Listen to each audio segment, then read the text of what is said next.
One day, the servant once again presented the painting to the marquis, saying that it was the work of a popular artist.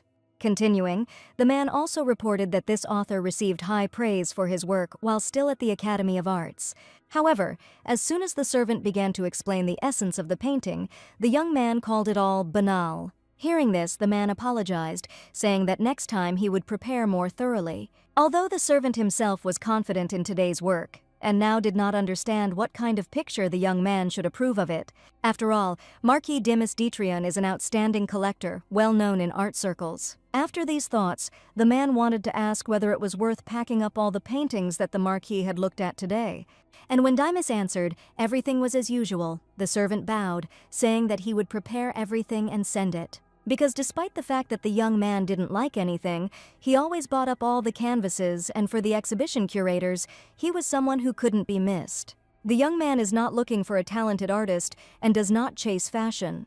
In the works of the Marquis, only the genre depicting the beauty and aesthetics of naked bodies is of interest. And the man doesn't know why Dimas is so obsessed with artists of this direction, but he always calls them by this very principle. Suddenly, while the servants were collecting the paintings, one work caught the young man's attention, and despite the fact that the man immediately informed him that this painting was of low quality, the Marquis asked to hang it. As soon as the work was hung, the servant expressed his suspicions that the artist was not yet mature. The man also believed that the model's proportions were not ideal, and that tension and constraint could be felt even through the painting. Continuing, the servant remarked that this work did not deserve Dimas's attention, but he asked to name the artist. The man immediately panicked at this and, saying that this author had not yet really made his debut, said that he would check everything and send the information. At this time, an ordinary day was passing at the Fendos estate. The girl complained to the teacher that her parents had recently developed some kind of obsession with art. So much so that it was difficult for the heroine to understand whether she was at home or at an exhibition. Then, noting that the teacher had not been on the estate for long, the girl said that a war of collecting art had begun in Buerno several years ago. However, suddenly Million saw her mother and all her attention turned to her. Without hesitation, the heroine ran to the woman and immediately hugged her. The woman, hugging her daughter back, thanked Teacher Reeve for the lesson. Continuing, Mrs. Fendos offered the girl some tea, since they had just received sweets as a gift that morning. At this, the heroine smiled and immediately thanked the woman for her generous offer. After these words, the lady headed in the right direction, telling that the previous teacher left very suddenly, and she was very glad that she was introduced to Reeve. Then the woman remembered that the teacher was not from here and asked about it to clarify. And having received a positive answer, Ms. Fendos asked the girl about her previous place of work. Hearing this, Reeve panicked a little and began to avoid answering, but the heroine's conversation was interrupted by a maid. The maid immediately approached the woman and gave her some information. After these words, the lady apologized to the teacher, saying that the tea party would have to be postponed to another day because a very important guest had arrived to visit her. The woman then ran away, saying that she would bring Reeve something sweet. The girl herself shouted to Mrs. Fendos that she didn't need anything and that it was time to go home, but she ignored her. Having finally given in, the heroine turned her gaze to the painting and began to think. After all, Reeve was interested in what it would be like to live in a world where one could afford to own a work of art.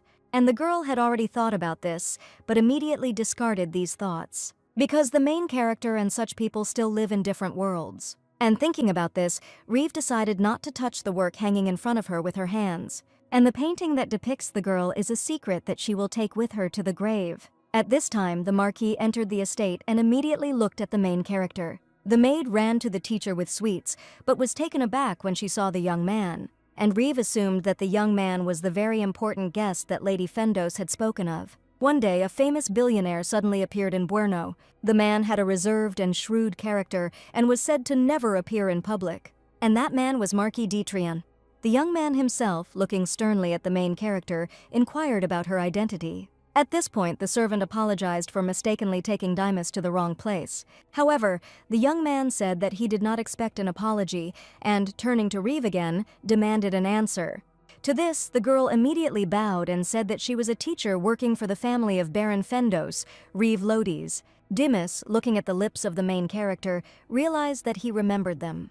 Reeve was the eldest daughter of a typical middle-class family whose parents worked as artisans. At least that was the case until the girl's parents died in a road accident. In the end, only Reeve's sick sister, who needed to pay for her medication every day, and herself, who could do nothing, were left. While painting the picture, the artist tried to reach out to the main character. Continuing, the man noticed that Reeve had straightened her back too much again and asked what she was thinking about. But the girl only apologized, and the author explained that a naked model does not need a pose of a model lady. The main character was worried that the Fendo's family would fire her because of this job. And the bills for Kurita's treatment had not yet been paid, and there was also a large debt. And Reeve could hardly bear it all, not understanding when she would be able to solve the problems. But suddenly, the heroine's thoughts were interrupted by a man asking if she really couldn't show her face. The girl was shocked by this and reminded the man that they had only agreed to draw her back when he offered her the job. The man was a little confused and explained that if the face was at least a little visible, he would be able to sell the painting for more money, and Reeve would not worry about money. However, upon hearing this, the main character indignantly shouted the artist's name and thereby showed that she did not agree to this. And although this upset Brad, he still did not insist any further. But a second later, the man became more inspired, and all the sadness went away. After all, Reeve turned her head and her face became slightly visible, and this was exactly what the artist needed, so without delay he began to paint the picture exactly like this. 10 days later, the girl yelled at Brad, saying that he promised not to paint his face. To which the man remarked that this was precisely why he had drawn it that way, so that no one would understand anything. But the main character, taking an artistic spatula in her hands, told Brad to get rid of the painting immediately. However, the man immediately hugged the painting, blocking it with his body. Continuing, the artist announced that he had already sold the work, which made Reeve freeze in her tracks. The girl then began to panic, asking Brad if he had really sold the painting where her face was visible. After all, this was unacceptable for the main character, since she was a teacher and understood how people would look at her if they found out about everything. But suddenly, Reeve's thoughts were interrupted by a knock on the door from the man who came to pick up the painting. Hearing this, the girl did not hesitate and immediately headed towards the entrance. And opening the door, the heroine apologized and said that they could not sell this painting because it was painted without the consent of the model. The man began to get nervous, suggesting that they come to some kind of agreement, to which the young man explained that he had simply come for the painting and could not interfere in the master's affairs. Having said this, the young man said that he would now hand everything over to the owner of the painting, since he was sitting in the carriage. After these words, the main character looked out the window and began to observe everything. And having understood who exactly owned the painting, I hoped that everything would go as it should. A few minutes later, the young man returned and said that the gentleman was ready to listen to the reason why they could not sell him the painting. Hearing this, the man calmed down a little and replied that he could meet the buyer in person and tell him everything. However, the young man interrupted the artist, explaining that he was talking about a model. After all, the gentleman is ready to listen to the main character. But the young man also remembered that, in accordance with the nature of the work, the artist promised to keep the model's identity a secret. Reeve was a little confused and explained that the model herself was against talking about it. Hearing this, the young man warned that if conversation was impossible, the painting would be returned to its rightful place, or the artist could pay the full price. To this, the man said that he had no more money, and this angered the heroine, because she realized that he had lost everything again. At this point, the young man announced that the gentleman could not wait any longer. And handing over the note, the young man told Reeve that she could come to this address in the morning if it bothered her too much. After this conversation, the main character came home and, leaning against the door, thought about what had happened. However, the girl's thoughts were suddenly interrupted by her sister, who was coming down the stairs. Kurita herself had just woken up and was glad to see Reeve. The main character couldn't contain her emotions and immediately hugged the girl. And, hugging back, Kurita suggested that Reeve had a difficult day and praised her. Hearing about the difficult day, the girl mentally agreed with her sister because she needed to find money. The main character understood that she needed to earn money by any means necessary, and Reeve was also confident that she would be able to get the painting back, no matter what. After some time, the girl approached Mrs. Fendos and immediately apologized. At this, the woman smiled and asked Reeve if she wanted to say something. After these words, the girl began to say what she had planned. However, almost immediately, the heroine realized that she could not destroy the trust that she had been building all this time. So Reeve told the woman that she just wanted to tell her that Miliana had done great today. Hearing this, Mrs. Fendos was delighted and noted that it was all thanks to the girl. One day, Reeve herself came to the temple and tried to figure out what to do, since 4 days had already passed since the painting was sold. Thinking about this, the main character began to pray. And at that moment, someone pointed out that 4 days should have been enough. It was Marquis Dimas who was looking at Reeve and addressing her. The main character was so shocked that she couldn't answer and tried to understand what the young man was doing there. Then the girl remembered everything that happened on the day of the sale of the painting and was horrified. After all, Reeve began to suspect that the buyer was Dimas. A few minutes later, the main character stood in front of the young man and explained that right now it was difficult for her to pay for the painting, but she would definitely try to return everything. At that moment, the young man silently removed the fabric from the canvas and in doing so, shocked Reeve. Continuing, Dimas asked the girl how exactly she planned to try. It was important for the main character to find out where this painting came from in the estate, and the young man said that the artist brought the work the next day because they had already made a deal. And when the girl said that this was a breach of contract, the Marquis noted that he, as a buyer, did not care about the disputes between the model and the artist. However, Reeve indignantly recalled that Dimas wanted to personally hear the reasons for refusing the model, and it seemed to her that he was also not indifferent to this issue. The young man confirmed this, but said that he had arranged to talk to the girl in the picture, and the Marquis doesn't understand why Reeve, a teacher who has nothing to do with the work, started this conversation. The heroine understood that Dimas knew that she was a model, but was unable to admit it. The girl also realized that the young man was definitely not going to give up the painting. But then Reeve has no reason to stay here any longer, since the Marquis has every reason to tell about this. And if the lady visits this room, the main character will have big problems. Having thought about it, the girl decided to confess. And without further ado, Reeve announced that she was the girl depicted in the painting. To this, the young man asked the main character why he should believe her. And continuing, the young man asked Reeve for solid evidence that she was depicted in this work. The girl immediately replied that Brad was a witness, but Dimas noted that they could have simply conspired and deceived him. After all, the young man had previously heard that the model did not want to reveal her identity. Hearing this, the main character realized that she really wouldn't be able to convince the Marquis with this. And trying to figure out how to prove everything, Reeve decided to demonstrate to the young man that she was depicted in the painting. The girl immediately began to tremble a little from this, but still began to unbutton her clothes. And turning her back to Dimas, the heroine said that if he needed proof, she would show him everything here and now. As soon as Reeve completely undressed, the young man immediately made a remark about the pose. After all, the pose is not the same as in the painting that the Marquis received. Hearing this, the main character mentally asked herself to endure all this, since this was only a temporary shame. Besides, if Reeve can eventually convince the young man, it will be worth it. And letting down her hair, the girl stood in the pose from the painting and looked at Dimas. The Marquis immediately began to examine the main character and compare everything with the canvas, and a minute later the young man told Reeve that she could get dressed. While the girl was picking up all the clothes from the floor, Dimas came closer and said that he still wouldn't take the money back for the painting.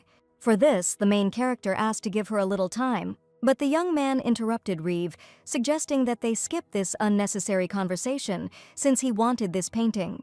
And as soon as the girl began to beg the Marquis, he asked if it was possible to redraw the painting so that the face would not be visible. And continuing, the young man told the heroine that if she brought another work, he would give this painting to her. Hearing this, Reeve was delighted and immediately agreed, noting that Brad draws quickly. However, at that moment, Dimas himself warned the girl, saying that he had a condition. Continuing, the young man said that he would like to observe the work process. After some time, the main character, sitting in class, completely ignored her student. And as soon as Reeve came to her senses, she immediately asked the girl what they were talking about. To which Million said that she had decided to learn to draw, and that the drawing teacher would be teaching her starting next week. The main character was delighted by this, and she noticed that for the first time the girl was saying that she wanted to learn something. After these words, the girl thought for a moment, and then enthusiastically expressed her admiration for Marquis Dimas. And Million believed that if she learned to draw, she would be able to talk to the young man at least once, since he showed great interest in works of art. To which Reeve reminded that the girl had previously said that Dimas had come to look at the statue that Baron Fendos had bought last time, and Million, explaining that she had not dared to approach the Marquis, remembered that the main character had met him that day and asked what he was like up close. The girl also asked Reeve if Dimas really looked like a statue created by God, to which she replied that she had simply quickly walked past him. Continuing, the girl smiled and suggested that Million return to the task. Hearing this, the girl lay down on the table in disappointment, not understanding why she had to study. The main character thought about the young man's gaze, which was impossible to tear herself away from. But Reeve also saw that there were unknown intentions hidden in Dimas's gaze.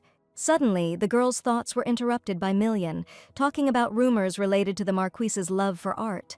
And as soon as the girl told about Dimas's collection, the main character was horrified. After some time, the moment came to paint the picture. Brad looked around the room, admiring the brushes and paints allocated for the work. And while the man couldn't believe that he was working in such a place, Reeve looked at the mountains and wide plains around the mansion. The main character also noticed that all the people living in the mansion are the Marquise's employees, so if something happens, no one else will know. Thinking about this, the girl remembered Million's words about Dimas having a hidden room in which there were stuffed people. But even though Reeve had already begun to imagine herself in this place, she still decided not to really believe these rumors. And the main character reassured herself that Brad would simply paint the picture and everything would end. However, the girl did not understand why Dimas said that he would observe the work process. At that moment, the Marquis entered the room, announcing that he had asked the servants to prepare everything so that there would be no interference during the work. And continuing, the young man asked if anything else was needed. To this, the man bowed and replied that this was more than enough. And while the artist was saying that all this was an honor for him and that he would paint a real masterpiece, which he would give to the young man, he silently headed in the direction he needed. Approaching the main character, Dimas asked her if she would continue to stand in so much clothing. The man immediately intervened in the conversation and, answering for Reeve, told her to undress. The girl, although she understood that the artist wanted to please the Marquis, considered him too rude today. The main character herself also had no opportunity to resist Dimas's desires and began to undress. However, the young man asked Reeve to stop and asked the man if he always forced the model to work. After all, the young man had heard that artists have a sensitive nature, but Brad's behavior, in his opinion, was going beyond the pale. And while the man was apologizing, the main character was surprised, since the client usually does not criticize the artist's behavior. These thoughts made Reeve suspect that Dimas was going to be present to oversee the process. At that moment, the young man sat down on the sofa and announced that we could begin. The heroine, undressing, mentally noted that creating a painting was an uninteresting process, and she hoped that the Marquis would quickly become bored. Even during the process, the artist made adjustments to Reeve's pose and said that at this pace, they would soon be finished. Meanwhile, Dimas was watching the girl closely, plotting something. A few seconds later, the Marquise's glass fell to the floor and broke, causing the artist to become concerned and immediately begin to inquire about the young man's condition. The young man replied almost indifferently that the wine had slipped from his hands, and Brad, hearing this, quickly headed towards the exit, announcing that he would call the servants. The artist ignored Reeve's request to stay, and she awkwardly turned away from Dimas. After all, even though the Marquise had already seen the main character's body, being alone with him was still embarrassing for her.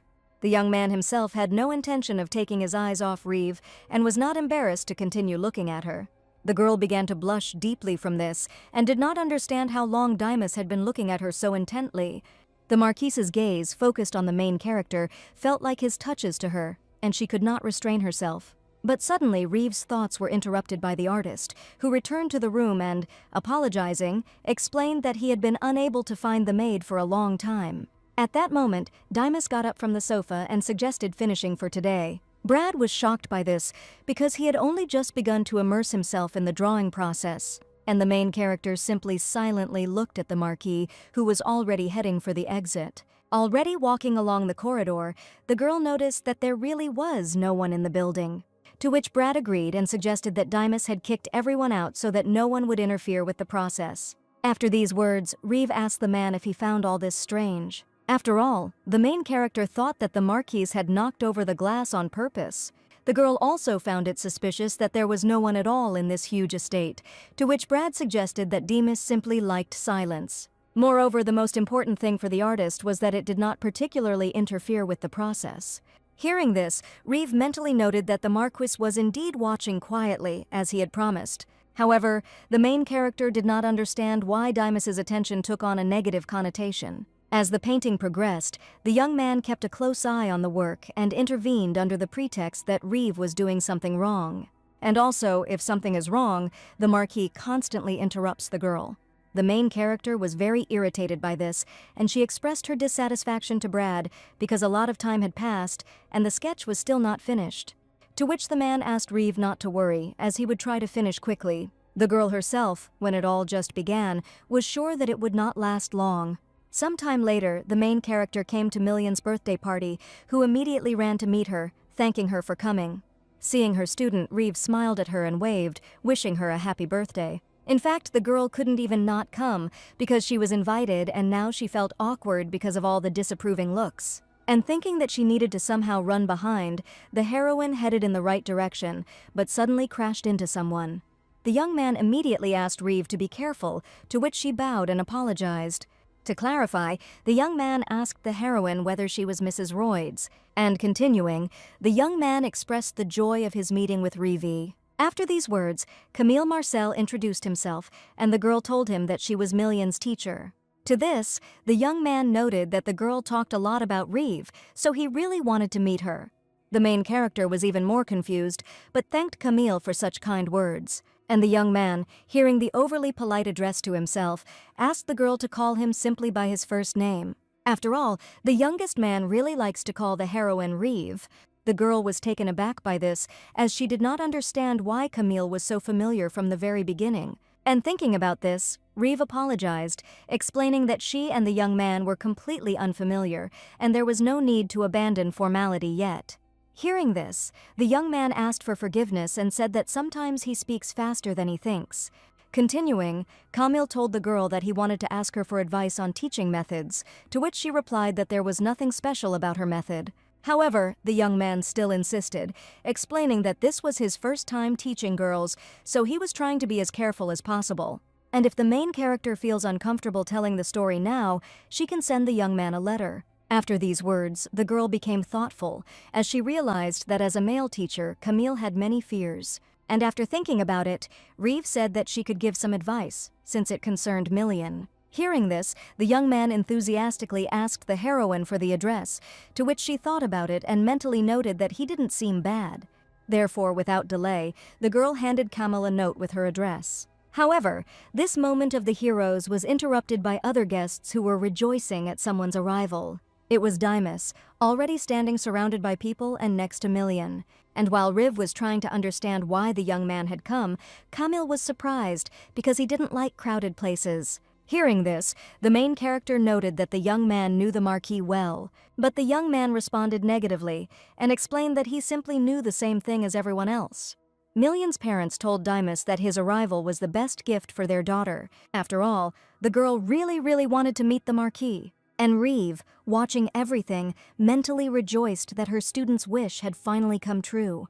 However, the girl suddenly heard others doubting that Dimas had really come to celebrate Million's birthday.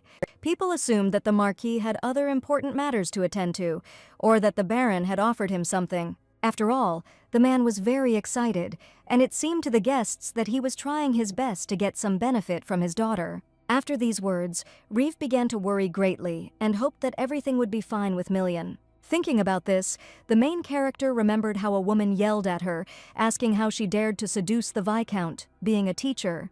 And also, having hit Reeve, the heroine said that she would do everything to ensure that she was not so shameless. All these thoughts made the girl feel sick, and Camille, seeing this, began to panic. Without further ado, the young man asked the main character about her condition, to which she replied that she was simply feeling dizzy. And completely ignoring Camille, Reeve headed in the direction she needed, saying that she had to go. Dimas also noticed this, but preferred to continue standing silently and not follow the girl.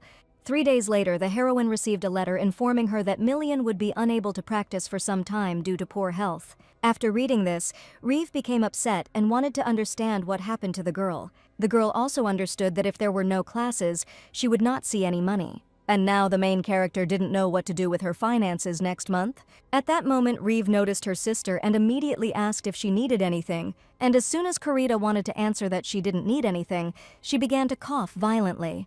Seeing this, the main character immediately ran to the girl, asking about her condition. However, noticing the blood, Reeve froze in horror, trying to figure out what to do. Having come to her senses, the girl sat her sister down on a chair and asked about the whereabouts of the medications, to which she admitted that they had run out. After these words, the main character immediately turned her gaze to the table where the money lay and realized that this was all that was left to live on. But realizing that she had no choice, Reeve took the entire amount and headed for the exit, asking Kurita to wait a little. A few minutes later, the girl entered the store and, trying to catch her breath, turned to Uncle Oven. The man was just wondering why the heroine hadn't been seen at all lately, but she ignored his words and asked him to give her medicine quickly. Ares himself told Reeve to take a deep breath, because rushing him wouldn't make the medicine appear any faster. At that moment, the girl noticed a newspaper that wrote about a new, very effective medicine. And the man said that there are rumors that this medicine is very good at helping to cure Kurita's disease until complete recovery. Hearing this, Riv immediately asked Oven where she could find these pills, to which he suggested that they were unlikely to even be brought to their area, and moreover, the price would be tens of times higher. After these words, the main character became depressed, as she realized that now, even with medications, it is not easy. The man, having packed everything, asked Reeve if she could ask the aristocrat she worked for help if she was doing well. After all, with the money the girl receives, it is difficult to buy medications to maintain Kurita's condition. And among the aristocrats, there may be someone who can help the main character. Besides, according to Ares, Reeve also won't be able to take care of her sister alone forever, and she should find someone she can rely on. Therefore, the man believes that the heroine must have someone in mind. The girl herself was still very upset and simply took the medication, saying that she would go home. And when Reeve was already heading for the exit, Ares asked her to think about what he said. The main character believed that she could not show weakness and needed to become stronger. On the way home, the girl stumbled badly and began to lose her balance. As a result, Reeve lost her footing and fell, scattering all the medicine. But a second later, the main character stood up and, panicking, began asking passers-by to be careful not to step on the medications. And then, sitting closer to the medicines, the girl began to cry and tried to quickly collect everything. Today was too long for Reeve. Thanks to the medication, Kurita's attack passed, but the main character didn't know how long her sister would be able to hold out. And the only place a girl can go is church. However, in reality, the girl does not believe in God at all, because God never answered the main character's prayers. Reeve was born with nothing, struggled to go to school, and is used to coping with everything on her own.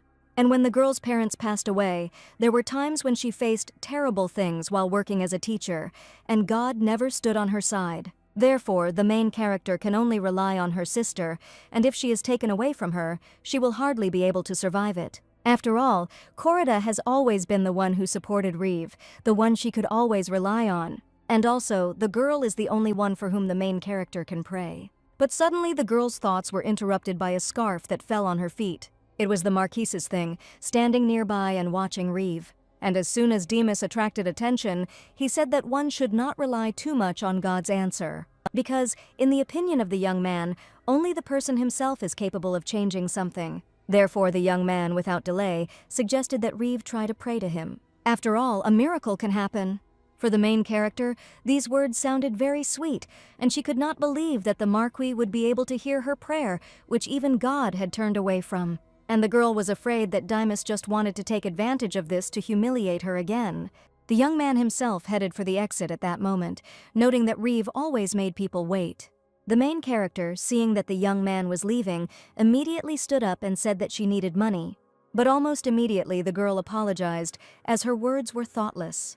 Continuing, Reeve explained that she would only need permission to work on other films outside of her contract with Brad. Having said this, the main character began to worry that her words had angered the Marquise. After all, if a young man decides to use this to take revenge, the girl will have big problems. At that moment, Demas approached Reeve with an offer of additional work for a generous salary.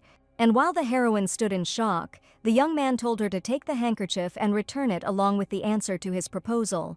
The girl herself looked after the Marquis, trying to understand what he was thinking about, and Reeve also began to feel like her life was becoming less and less predictable. After some time, the main character came to Dimas with the aim of returning the handkerchief that he borrowed. After all, the girl first wanted to know the details of the job. However, the young man replied that unless Reeve gave his firm consent, he would not say anything, because Dimas really doesn't like unnecessary words. Hearing this, the main character was confused, but still agreed to the job. After these words, the young man lit a cigar and told Reeve that a man would be waiting for her outside, who would explain everything and then prepare a contract. The young man himself hopes for successful cooperation. Dimas's assistant had already told the girl that the job involved being naked in the same room with the Marquise. This shocked Reeve, but the young man asked her not to worry. After all, the main character will simply be nearby and will not be forced to do anything additional or dangerous. But since the girl gave verbal consent, it's too late to refuse, since Dimas will not accept refusal. Hearing this, Reeve realized she had no choice and said she accepted the offer.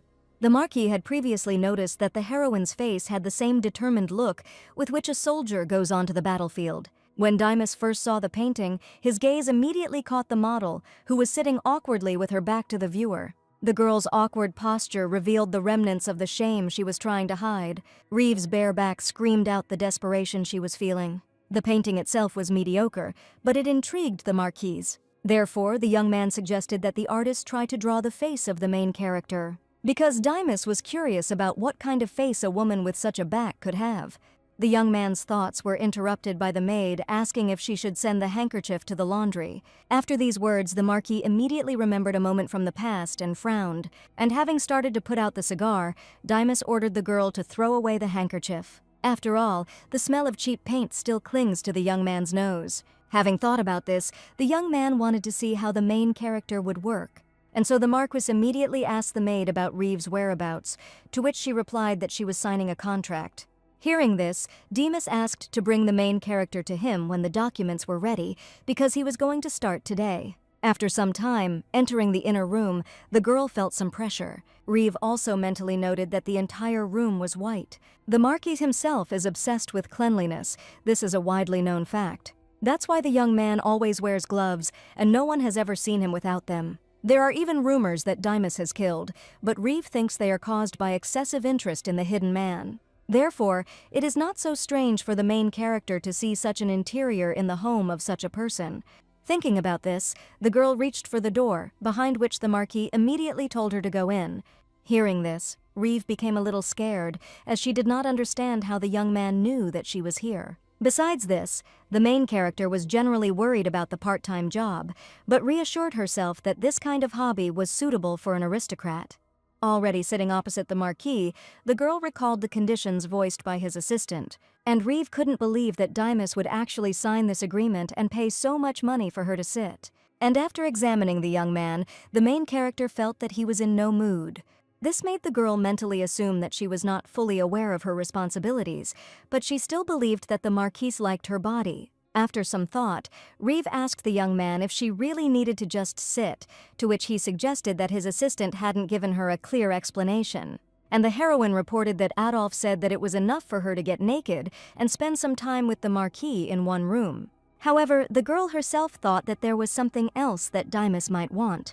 Hearing this, the young man frowned and said that he thought Reeve was different from the other girls who kept up with him. But now the young man feels that he was wrong. After these words, the main character panicked and immediately began to deny everything, explaining that this whole situation was not entirely ordinary. And Dimas agreed, noting that his taste was so unusual that he was willing to pay Reeve to sit next to him. That's why the young man wants the girl to shut up and sit quietly, like a flower, because Reeve's value is not yet high enough to be called a sculpture. At that moment, the girl noticed the Marquis's haughty smile, and also that from the moment the contract was signed, he stopped holding back everything he could say. And thinking about this, the main character mentally assumed that the young man simply needed a target for ridicule, but she was used to this. After some time, Reeve came to the coffee shop with Camille.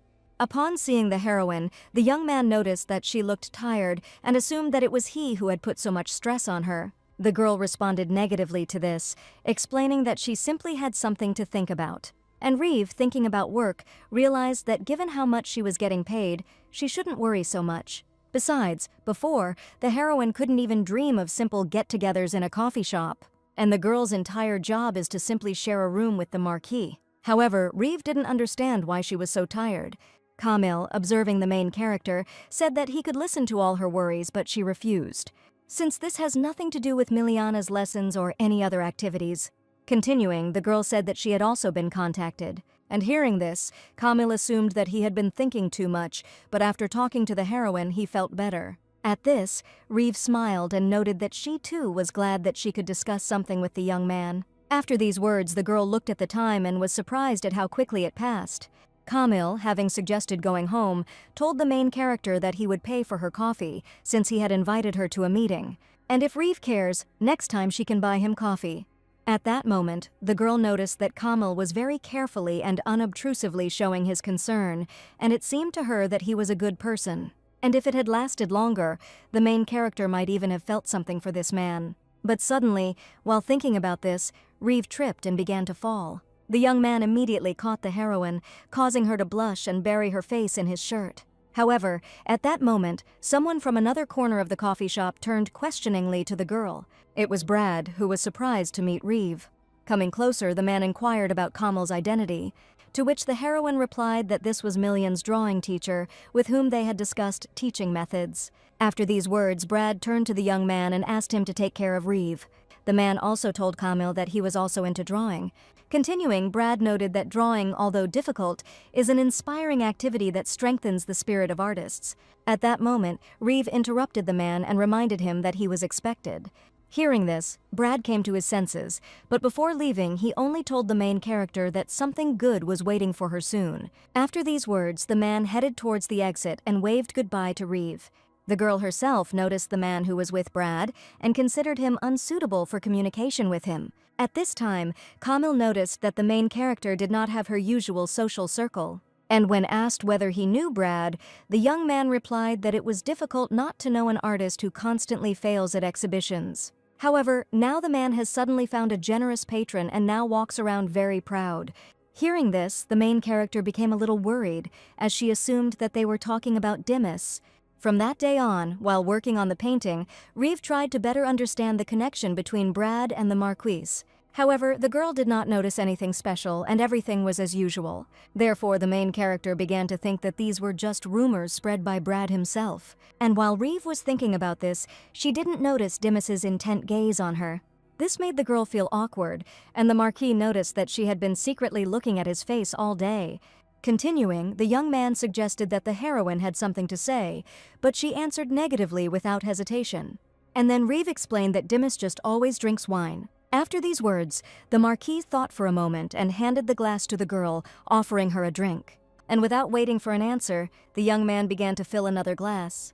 Reeve was a little nervous, because she had just said the first thing that came to mind, but now it would be strange to refuse.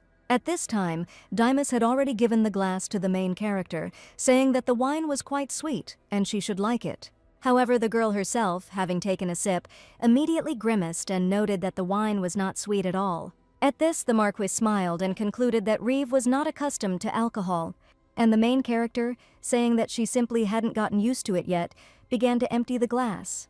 Watching this, the young man asked Reeve to keep a clear mind so she could dress herself, and just as Dimas wanted to also inform them that they didn't have a room for drunks, his gaze was caught by the drops of wine flowing down the girl's chest.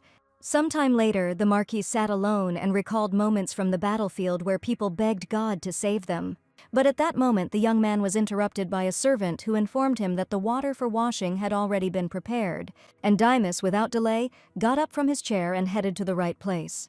The young man himself believed that God does not save people and that only they themselves can save them. Now that it's all over, the marks left on the body sometimes manifest themselves in pain that never goes away, and sometimes these scars turn into a thick smell of blood or a sensation as if insects are crawling all over the body. And also, the traces can become hallucinations, in which every moment they again draw Dimas into that day. At such moments, the young man remembers his ideal and flawless body and finds peace in it. But this was only in art, and in the body of a living person the Marquis had never felt such peace. And the memories left over from the day before yesterday excited Dimas greatly. And having finished satisfying himself, the young man exhaled, assuming that he had gone crazy. The main character one day indignantly turned to Kurita while she was sitting and drawing. Continuing, Reeve handed the girl the basket and asked why she hid such things under the bed. Kurita herself immediately took the basket, not understanding why her sister was rummaging through her things. At this time, the heroine was very confused and could not believe that the girl was doing something in secret from her. Besides, Reeve believed that it was better not to play with such things, because if Kurita got hurt, she wouldn't be able to stop the bleeding. Continuing, the girl told her sister that she would take care of the money and that she should not worry and take care of herself. But upon hearing this, Kurita could not stand it and shouted that she just wanted to help, because Reeve was always suffering, and the girl thought that if she helped, she would be able to rest a little. Also, Kurita believes that if it weren't for the illness, she could live like everyone else, not bother her sister, and be happy. After these words, the main character hugged the girl and apologized for being too rude.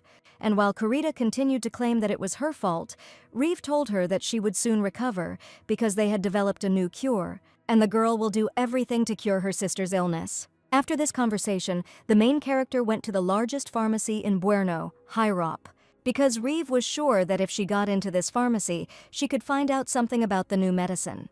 But as soon as the girl took a step towards the entrance, the man blocked her path, asking her to wait, as he wanted to check her name in the record. To this, the main character immediately responded negatively and said that she had not signed up. The man explained that there are many sensitive medications in Hirop, so only those who have made an appointment in advance can visit the pharmacy. However, when Reeve asked how she could make an appointment, the butler said it would be difficult because the appointments were now closed.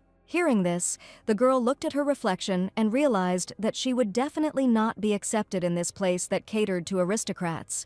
After these thoughts, the main character remembered Aries' words about help from the aristocrats for whom she works. And now, although she didn't understand the reason, Riv thought specifically about Dimas. After some time, the assistant shared his assumptions that the girl had problems because she was a co-educational student and a commoner among people from high society.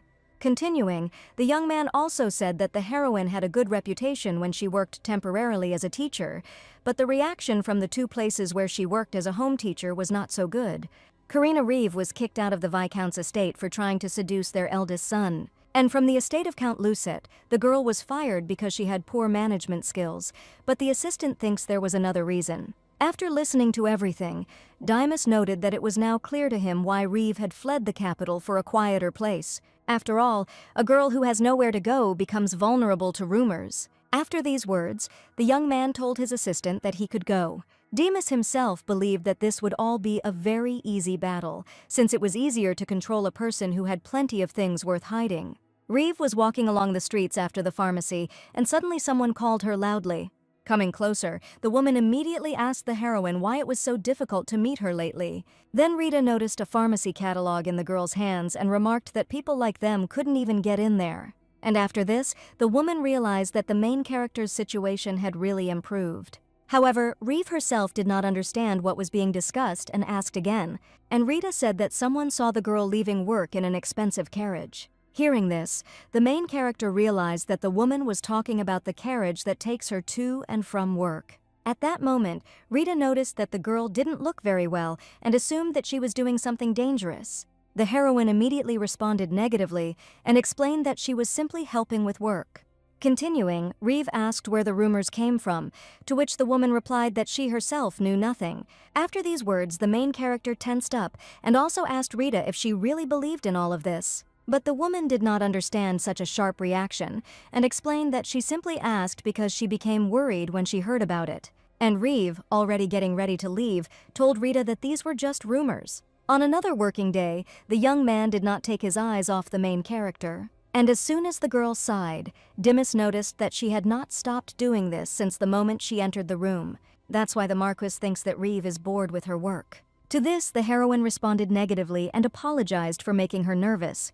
Dimas put out his cigar and asked the girl to open the box since she had come to her senses. And having said this, Reeve froze in shock. After all, there was a very expensive necklace in the box, which the young man immediately asked to wear. As soon as the decoration was on the main character's neck, Dimas explained that he thought it would suit her, since the wine was the same. And continuing, the young man told Reeve to take the necklace. And if it is burdensome for a girl to wear this jewelry, then she can sell it. because Dimas remembers that the main character needs money. But Reeve herself responded to this by saying that the money the Marquise gives for extra work is enough for her. And people will also find it strange if a girl's life suddenly changes very much. After these words, Dimas began to come closer, assuming that everyone already thought so. And when the Marquise asked whether Reeve had been robbed, she said that there had been a misunderstanding over an expensive carriage. Hearing this, the young man thought that the heroine wanted him to see her off. However, the girl did not agree with this, explaining that she was not trying to beg for anything. But the young man, coming even closer, told Reeve to try asking him. The main character herself realized that this was not a request, but an order, and she did not understand why the Marquis constantly wanted this. Thinking about this, the girl asked Dimas why she should ask him. The young man became curious if one were to look for a reason.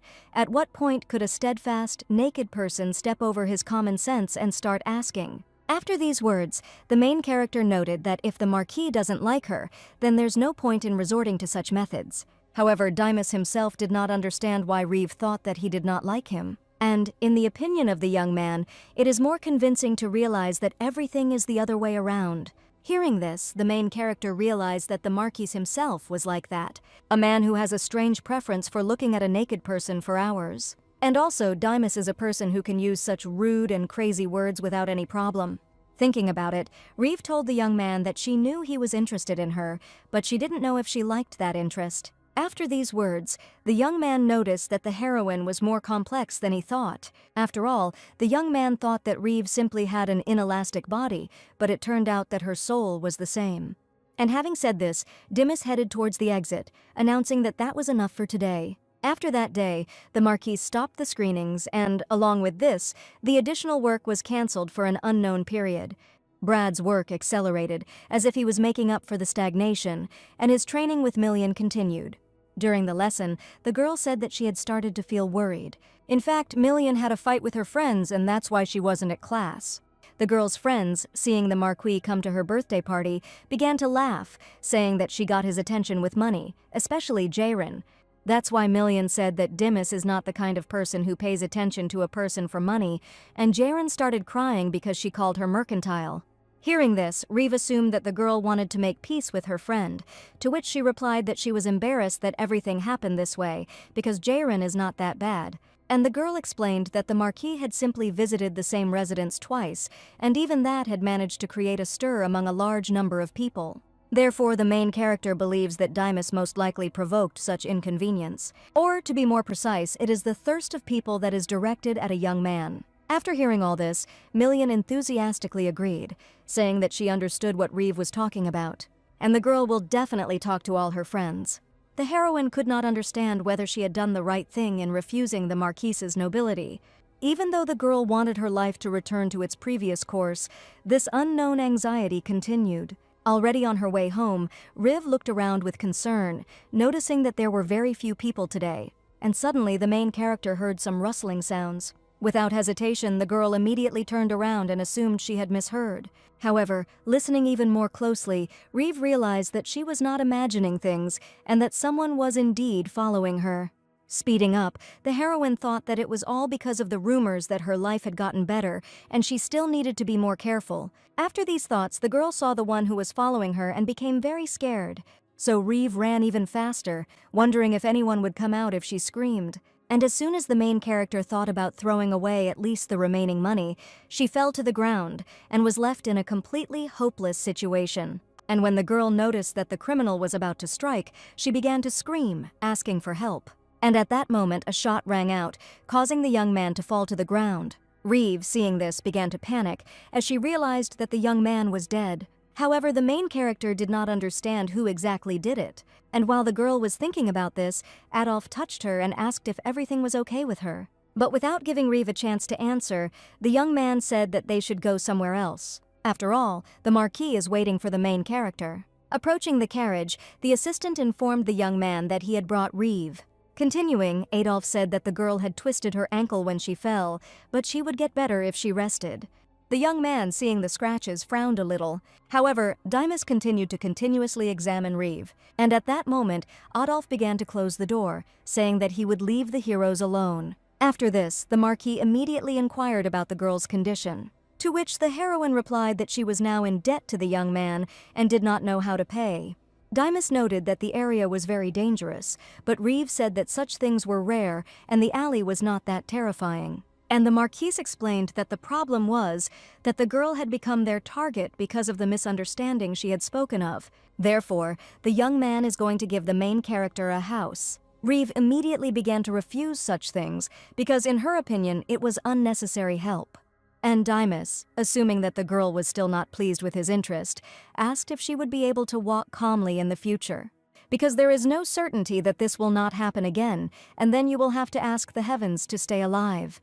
The young man also reminded that his contract with Reeve is valid until he says that he no longer needs her. And the Marquis doesn't want to see the heroine work poorly because of stress. And Dimas also really wants there to be no wounds on the girl's body. After all, today Reeve got off with just this, because the young man was near her area. After these words, the heroine asked the Marquis why he had come to her area. To which the young man suggested that Reeve had been calling him very much, but if he had known that she was in danger, he would have arrived faster. And hearing this, the girl began to realize that it was Dimas who had shot. Sometime earlier, the Marquis had been watching what was happening from the carriage window, and when the assistant asked whether he should go and help the main character, the young man told him to wait. The young man himself was waiting for the moment when Reeve would completely fall into despair, and only when the girl started screaming for help, Dimas shot the criminal. So now the Marquis asked the main character if she was still looking for God in the church. After all, it was the young man who saved Reeve and received the pleasant feeling of a long-awaited victory. After some time, the girl and her sister arrived at their new home, and Kurita couldn't believe that she and the main character would now live here. The sisters began to live a quiet life, a safe and warm place where no one is in danger, and a large supply of medicine for Kurita. Sitting at the table, the girl asked Reeve if she would go to work today, and hearing the consent, Kurita wished the main character good luck. The girl herself realized that now she would have to accept all of this. Everything Reeve has comes from Dimas's interests, and this is what the main character needs. One workday, the girl indignantly asked Brad why he suddenly couldn't work on the painting today. After all, the main character was sure that the Marquise did not allow her to take a day off today. At this, the man became confused and said that he had delivered yesterday's letter. But Reeve continued to be indignant, reminding them that they weren't doing regular work, and she didn't understand why Brad, who had been diligently drawing lately, had suddenly become like this. And the main character wants at least her man to tell her the truth. Brad himself became even more nervous, but began to say that if he finished the picture quickly, then some things would be difficult to do. When Reeve asked for clarification, the man couldn't resist saying that when he finished the film, his relationship with the Marquis would end, and they hadn't even signed a sponsorship contract. Hearing this, the main character was horrified and assumed that Brad had started gambling again. But the man actively began to deny it and say that Reeve had gone crazy. Continuing, Brad said that when he attracted the attention of wealthy aristocrats, he said that he might get sponsorship. After these words, the main character realized that the man really was walking around and selling Dimas's name. And Brad at that moment also said that he met a famous businessman who said that he could sell his paintings in the capital and organize a personal exhibition. However, the man did not have time to debut, so he needs some confirmation of his skills. However, Brad was told that all the rental costs he had paid would be reimbursed once he received a sponsorship contract. Hearing this, Reeve was horrified that the man had already paid the rent and asked him to listen to himself because it was all a scam. However, this made Brad angry because he thought that the girl also thought that he would not be able to debut and was making fun of him. Although the man himself is sure that Dimas likes his drawings because he continues to ask him to draw. And now Brad needs a little time, as the man develops a new oil painting technique that will attract the Marquise's attention before the next work begins. After this conversation, Reeve came to Dimas with a letter, and the young man was a little surprised, because if the artist was ill and could not work, the model should not have come either. Therefore, the Marquis assumed that the girl had simply come to deliver a message, to which she agreed, and also said that she wanted to express her gratitude for her help. Hearing this, the young man remarked that if this was gratitude, then he remembered receiving it that day. At this point, Reeve explained that, in fact, after working on a painting, Dimas always stayed for extra time. And since the young man did not hear that it was suspended again, the main character came to tell. After these words, the young man asked about the injury, and Reeve replied that everything was fine. She was already recovering. And the girl herself realized that, as an employer, the Marquis did not want to see her in such a state, because she had lost her value. And while the main character was thinking about this, Demas suggested starting the extra work earlier today. Entering the room, Reeve began to look around, as this was her first time here. The girl's gaze was drawn to the piano, which she immediately approached. And the Marquis, noticing this, suggested that the heroine knew how to act, to which she responded positively. And just a couple of minutes later, Reeve was sitting at the piano, enthusiastically playing what she remembered. The young man, watching the main character, could not resist and reached for the buttons on her shirt. The girl herself immediately felt it and, frozen in shock, stopped playing. And at that moment, Demas unbuttoned the first buttons and put his hand on Reeve's neck, which made her instantly blush. The Marquis continued to examine the main character, removing his glove and reminding her that he prefers a clean body. However, now Demas feels like the girl's body could use a little dirt. This made Reeve confused, and she asked the young man what he wanted to say. And the young man, moving even closer, asked the heroine what she wanted. After all, if Reeve wants it, then Demas will do exactly as she wants. All this time, the Marquise treated the girl as a commodity, and nothing more. But the heroine is not so naive as to not understand anything. And Reeve felt the nervousness that lay between her and the young man.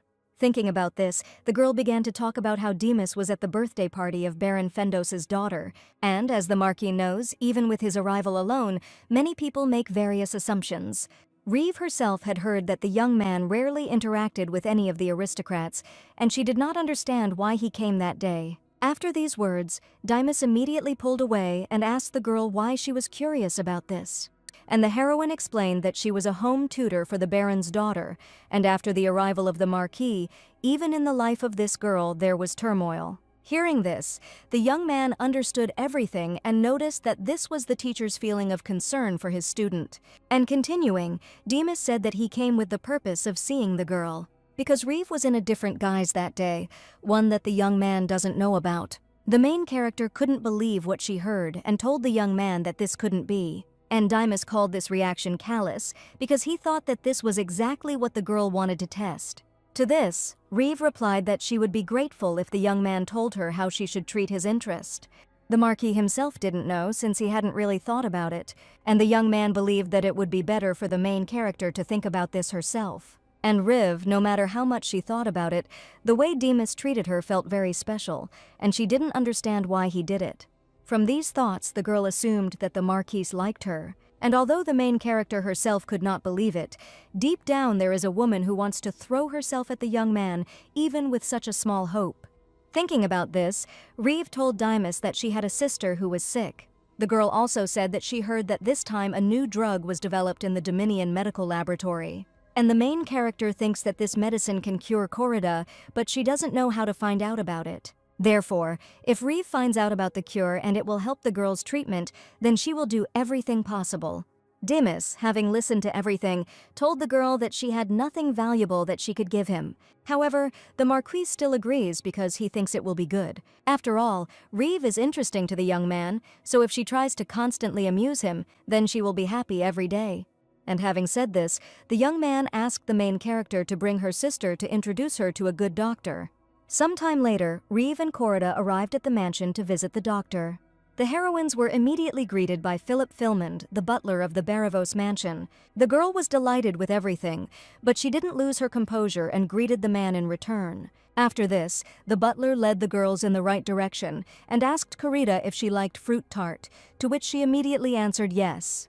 Reeve noted at that moment that, unlike the place where she was drawn naked, this place felt warm. And Philip, noticing that the girl was looking at everything, said that behind the mansion there was a large garden with a glass greenhouse, which was his pride. And the man thinks that the main character will like it there. At this time, Corrida asked Riv if the owner of the mansion was the person who wanted to help them. And having received a positive answer, the girl became interested in whether her sister had seen him and what kind of person he was. After all, in this world it's not only the heroines who are so pitiful, and Corrida thought it was strange that a man who lives in such a beautiful mansion decided to help them. So, having said this, the girl assumed that the young man had fallen in love with Reeve's beauty. The main character didn't say anything to this, but she mentally noted that the answer would be wrong, but close to the point, because the Marquis had what he wanted from her. And while the girl was thinking about this, the butler pointed to the door and said that Coride needed to go there. Reeve immediately asked to be understanding if her sister was scared, since she had bad memories from doctors. However, Corida herself interrupted the main character, saying that everything was fine and she could handle it. And when the girl was taken to the room, Philip asked Reeve if she wanted to visit her master for a while. Hearing this, the girl became a little nervous, but agreed. At this time, Dimas was very unhappy about something, and throwing documents on the table, he asked his assistant to refuse someone, since he did not want to be nervous about them. Riv, upon entering the office, immediately felt a different atmosphere than before. The girl also noticed that the Marquis was in a bad mood, so she decided that now was not the best time. At that moment, the young man himself took off his glasses and asked Reeve if she had ever learned to ride a horse. The main character did not expect such a question, and, a little confused, answered that she had tried to study a little. And hearing this, Dimas suggested that the girl go hunting, since she came. Once outside, Riv asked the young man if he liked hunting, and to this the Marquis responded negatively, explaining that he was doing this only because it was necessary. After all, sometimes you have to resort to inevitable bloodshed. After these words, Dimas fired, and the main character immediately closed her eyes. Noticing this, the Marquis assumed that the girl was seeing shooting for the first time, and having heard a positive answer, the young man noted that Riv was very well looked after. However, the heroine did not agree with this, because if she had really been taken care of, she would not have ended up connected to the Marquis in this way. At this, Dimas smiled and assumed that the girl was diligently fulfilling his request to make everything more interesting. Reeve noticed that the young man was right, because now, when their relationship was becoming special, which anyone could guess, she was glad deep down. And after thinking about this, the main character told the Marquis that he was right, because the girl had thought enough about how to react to Dimas's attention. And in the end, Reeve decided to accept everything as it was, that is, to come when the young man called, to leave when he ordered, and to accept help if offered. Hearing this, Dimas asked the heroine what she would do if he ordered her to undress. At this, the girl became a little nervous, and after remaining silent for a couple of seconds, replied that she would undress. After these words, the Marquis ordered the servant to give everyone a signal to return, as they were finishing. And when Reeve asked about hunting, Dimas reminded her that she had just said that she would undress if he ordered her to. However, the young man also suggests that the main character prefers being outdoors. But the heroes still headed to the mansion, where the butler informed them that the inspection of Corida was complete. And while Philip and Dimas were discussing everything, the girl looked at them from the side with excitement. After a while, the Marquis approached Reeve and remarked that one might think that the patient was her. After all, the examination was successful, but the main character is still worried. Besides, as far as the young man knows, Corida is no longer so small. But Reeve responded by saying that a doctor had previously performed an incorrect bloodletting on her sister, and because of this, Corida almost died. And then this doctor insisted on trepanation, saying that the girl's head needed to be checked. Hearing this, Dimas explained that the man he sent Corida to was his personal doctor and a true professional, so Reeve need not worry. After these words, the young man handed the main character a cigar. And then the Marquis said that when you inhale the aroma, your soul becomes lighter.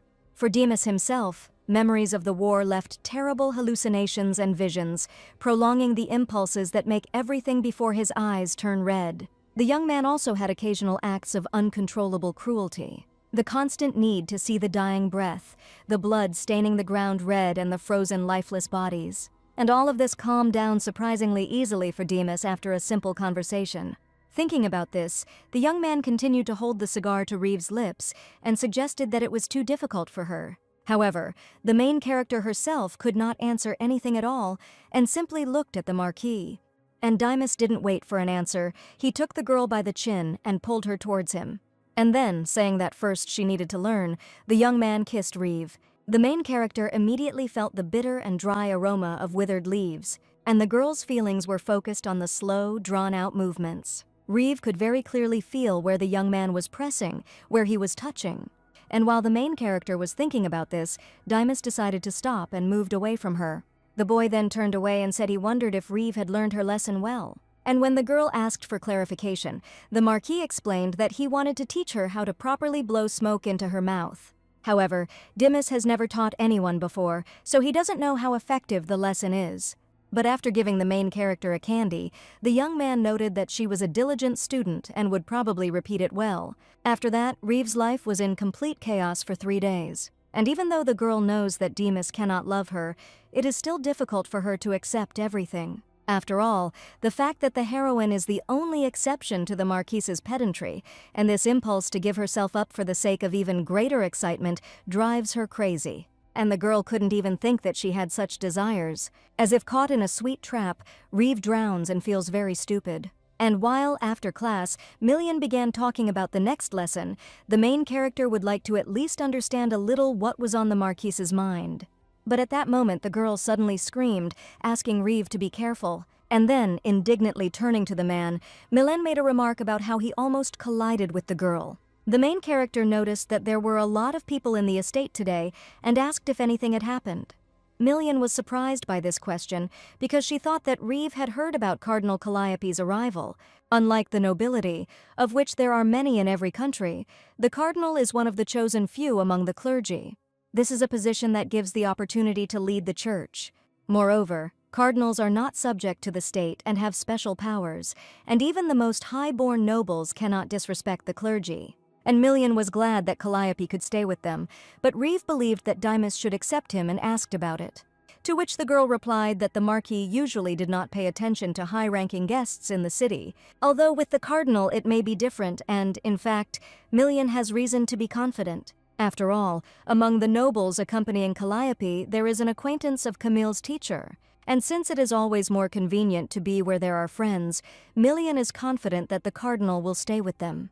The girl also said that this is why Camille has been visiting their estate frequently lately. Hearing this, Reeve thought, because in order to accompany the cardinal, one must be a person from a very influential family. And the heroine became interested in who exactly Camille is and why he teaches art in the wilderness, since he knows such people. Suddenly, Reeve's thoughts were interrupted by a young man shouting his name to her. Coming closer, Camille said that he heard that the girl had moved unexpectedly and he hoped that nothing had happened. To this, the main character responded negatively and asked how the young man found out about her move. And the young man explained that he had accidentally overheard this conversation with Million. After these words, Riv suggested that Camille had business with her, to which he was confused and could not immediately answer. At that moment, Million realized that it would be better for the heroes to be left alone. And without delay, the girl began to leave, saying that she had an order from her mother.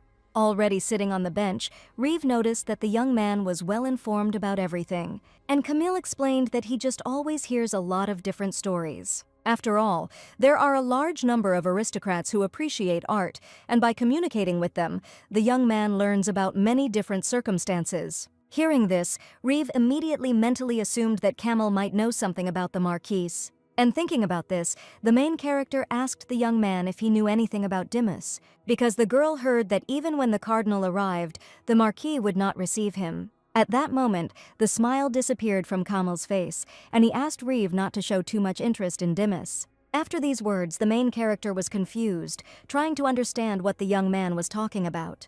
The young man himself noted that he felt as if he were looking at a friend who was going down the wrong path. And Camille couldn't believe that Reeve, like everyone else, was interested in the Marquis.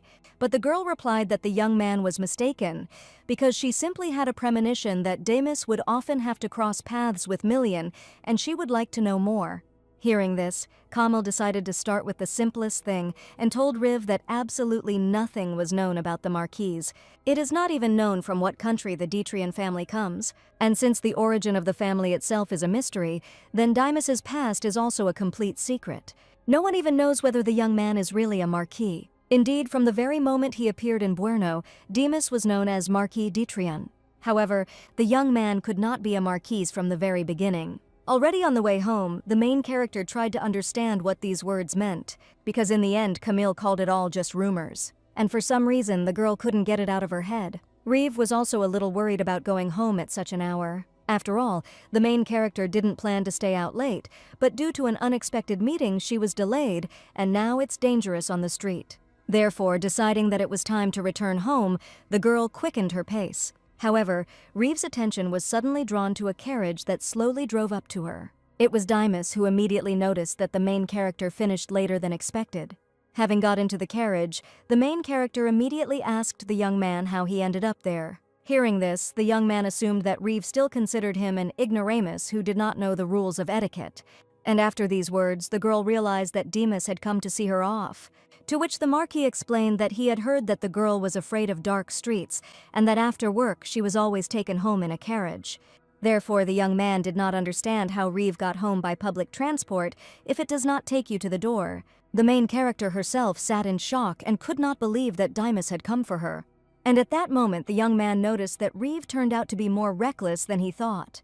The girl did not take her eyes off the Marquis, as she was seeing him for the first time since that day. And noticing that Demas looked very calm, the heroine assumed that she was the only one thinking about that kiss. Suddenly, Reeve's thoughts were interrupted by a young man who announced that they had arrived. Hearing this, the girl bowed slightly and thanked the Marquise. The heroine also said that next time she would try not to create similar situations and asked Demas to be more careful. However, as soon as Reeve was about to leave, the young man asked her if she had learned her lesson well. The girl was taken aback by this and froze in place. And then, looking at the Marquis, the main character asked again, and Demas replied with a grin that he could repeat everything if the girl didn't remember. After these words, a red alarm clearly lit up in Reeve's head. After all, Camille said that the Marquis had a serious mental disorder. He couldn't even stand being touched and avoided long conversations. The young man had never heard of anyone sitting at the same table with Demas, which is why everyone was so surprised by the rumors of his friendship with the barony of Fendos. And now Camilla's words, the alarm signal, the image of the Marquis in front of Riv, and all these thoughts are getting mixed up in her head. The main character herself knew that it was impossible, but she didn't understand why. After all, others simply don't know Demas the way Reeve sees him. Therefore, having thought about this, the girl began to approach the Marquis with a request to repeat everything, and the young man, pulling the main character towards him, praised her for making the right decision. Soon the results of Corrida's examination arrived, and as she opened the envelope, Reeve hoped that the results would be good. Corrida, looking at the piece of paper, was surprised by the very long text and wanted to know what was written there. And the main character, having read everything, immediately hugged her sister. Continuing, Reeve said that the disease is treatable and even a complete recovery is possible. According to the conclusion, Corrida has the disease scarbabaria. This is a new disease, discovered less than 3 years ago, and although research is still ongoing, with regular use of the new medication, one can expect a full recovery. Earlier, Adolf said that Demas did not yet know the results, but said that he would support any decision Reeve made. Therefore, the girl was confident that the Marquis was ready to help Corrida recover in any way. And thinking about this, the main character told her sister that she would definitely get better. After this conversation, Reeve went to Adolf and asked him to take her to an additional workstation. Once in the mansion, the young man familiarized himself with the results of the examination. And at that moment, the heroine thanked Demas, since it was he who recommended the doctor. So Riv thought it would be right to show the results to the young man, and moreover, thanks to him, Corrida would be able to receive treatment.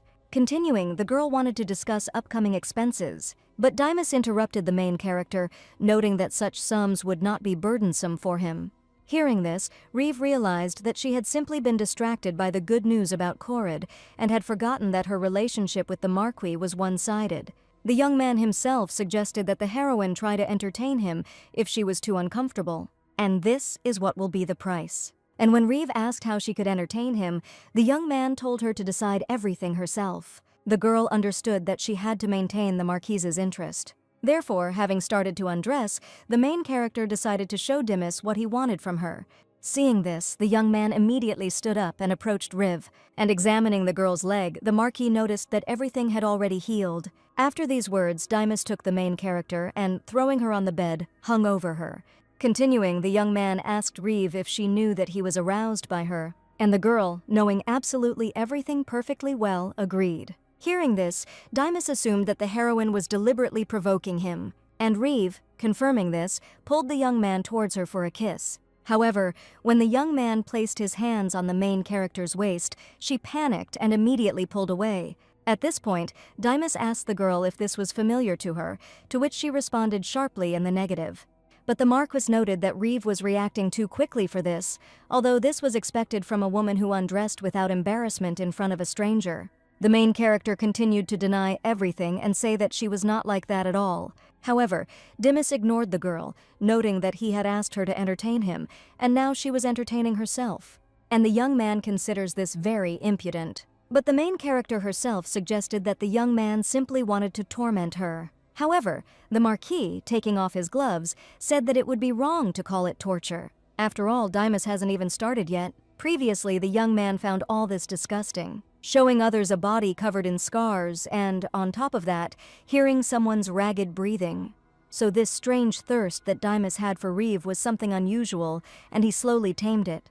From the girl's stiffness before the Marquis asked her to undress, and until the moment when she herself began to undress, without waiting for an order.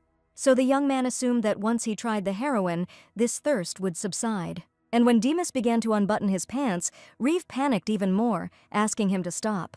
And when the girl said that she couldn't, the Marquis continued and asserted that she could do everything.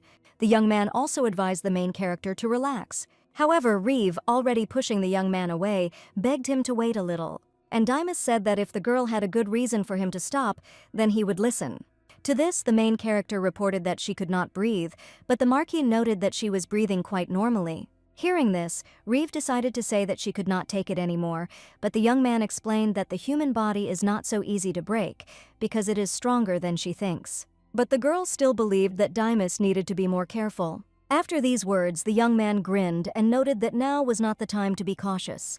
And when the Marquis finally got around to doing what he wanted, Reeve realized that he hadn't intended to listen to her from the very beginning. Thinking about this, the girl reported that she was experiencing very strange sensations. And Dimas asked to remember this feeling well and enjoy it, because there is nothing shameful in pleasure. If the main character didn't know this before, she will find out now. Once someone told the Marquis that, undoubtedly, God himself had sent him for this man. And never in his life had Dimas laughed at words more than at these, but now he was beginning to understand their meaning. After all, now the young man is sure that God has undoubtedly sent him the main character. The boy was born on the street. Dimas had no father from birth, and his mother was a simple peasant woman, loving and devoted to her son.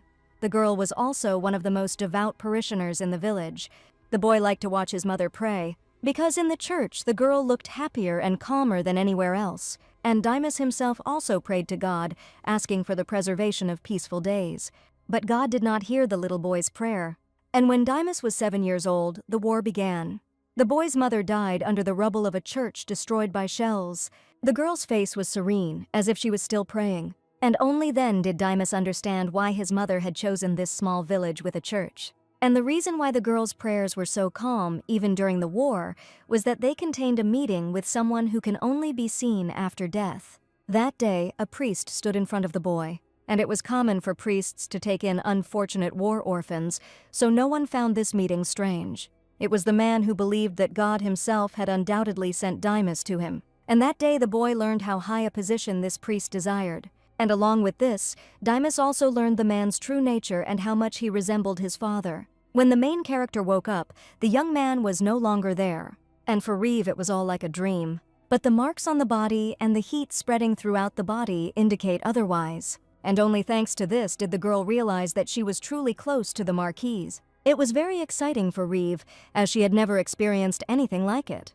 Dimas remained unperturbed until the very end, while the girl was completely the opposite. And the main character was very confused by such thoughts. However, even after such closeness, Reeve's soul felt empty, because the young man has hardly changed in his behavior. Earlier, the young man told the heroine that he ordered the artist to temporarily stop working on the nude model. Brad begged for support, boasting about some dubious artistic technique, and when Dimas refused, he fell ill. To this, the girl explained that although the man can be hot-tempered, he has no evil intentions. Hearing this, the young man noted that Reeve was quite zealous in defending this artist.